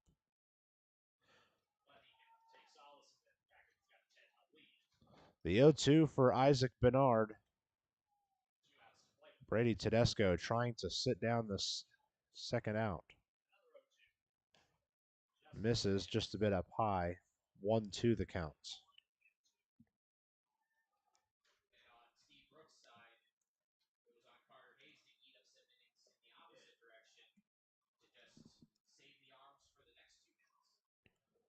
The 1-2. Fouled up and out of play. Living to see another pitch is Bernard.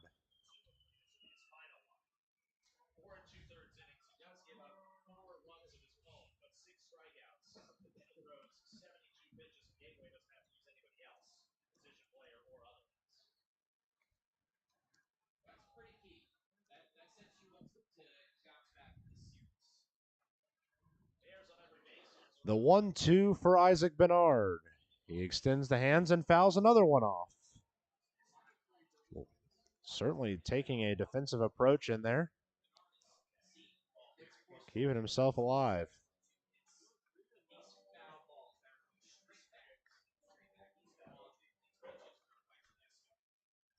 One ball, 2 strikes. Tedesco begging for an out here. Bases are loaded. He loaded them with walks. The 1-2. Again, sent foul right back into the netting.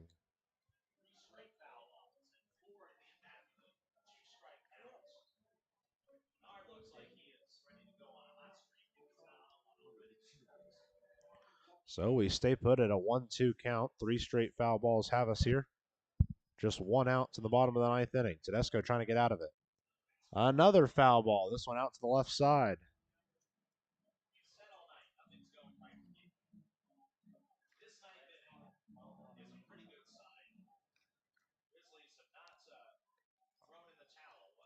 Isaac Bernard trying to keep himself alive at the plate. The 1-2 from Tedesco. Off speed, gets fouled off to the right side now. Way ahead of it was Isaac Bernard.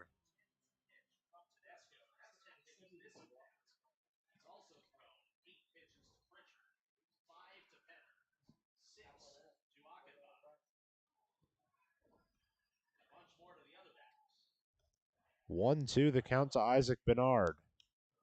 Again fouled off to the left side. 11 pitchers in this at-bat alone.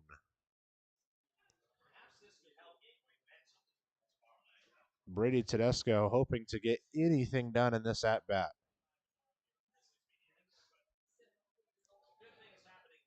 For the 6th straight time, it's the 1-2 to Isaac Bernard.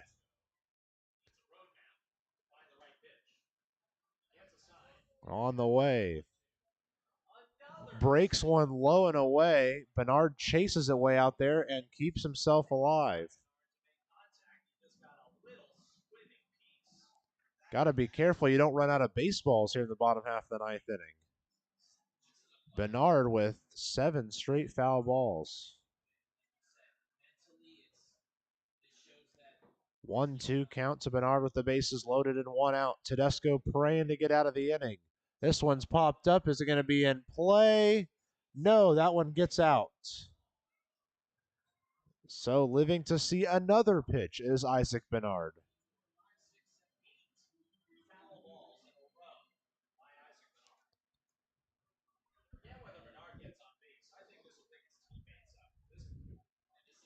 Isaac Bernard with the ultimate defensive batting stance right now.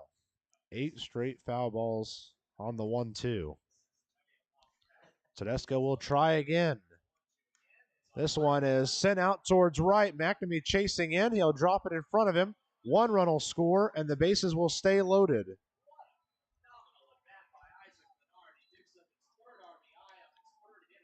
Bernard really stayed patient in there and earned himself an RBI.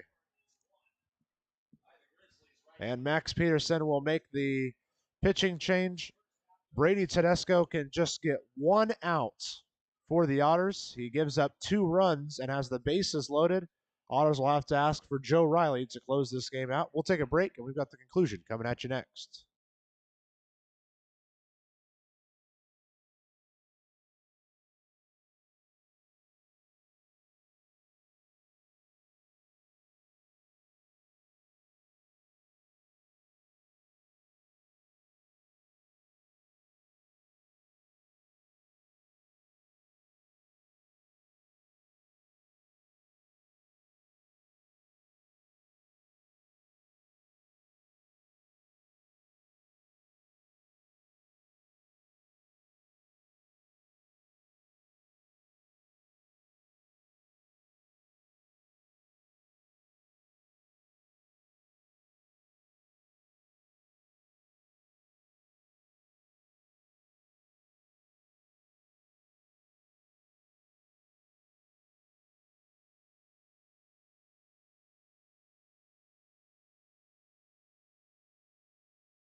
It's now Joe Riley in the game, trying to be the new man to close out the game for the Otters. This call to the bullpen is presented by our friends at Business Communication Solutions. Contact BCS for all your business solution needs.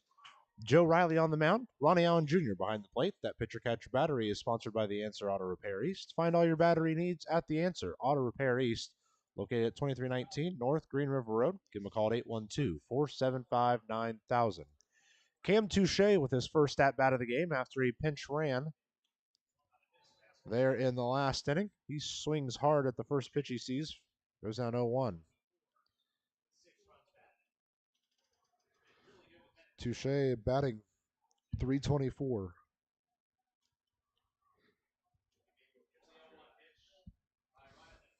0-1 from Riley. Stays high and inside and catches the zone. 0-2 the counts.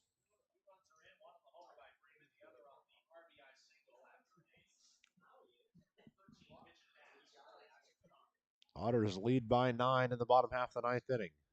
Joe Riley trying to finish things out. The 0-2 up high, ball 1.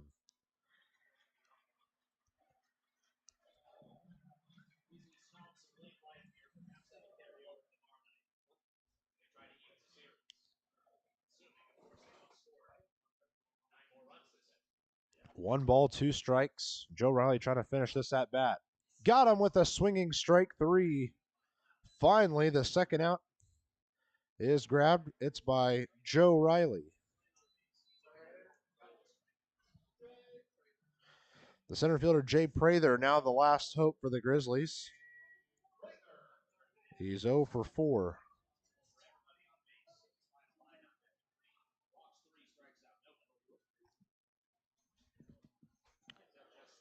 Jay Prather takes a pitch way inside for ball 1. These two go at it one more time. tomorrow night, then another time on Sunday. Tomorrow's game starts at 6:45. Catch us here on the Otters Digital Network about 6:35 with the pregame show. I'll have all the action for you all weekend long. 1-0 to Prather. He lifts this one up out of play and foul to the left side.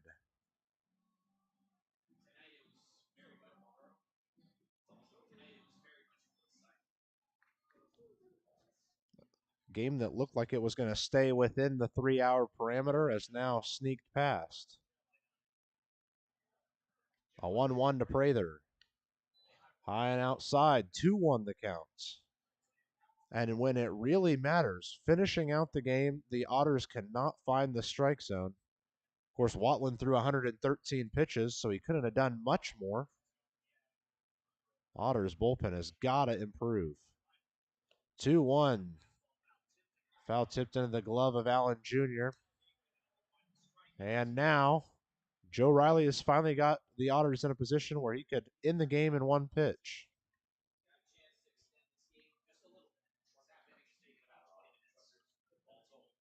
The 2-2 from Joe Riley. Swinging strike three, and the game finally comes to a close.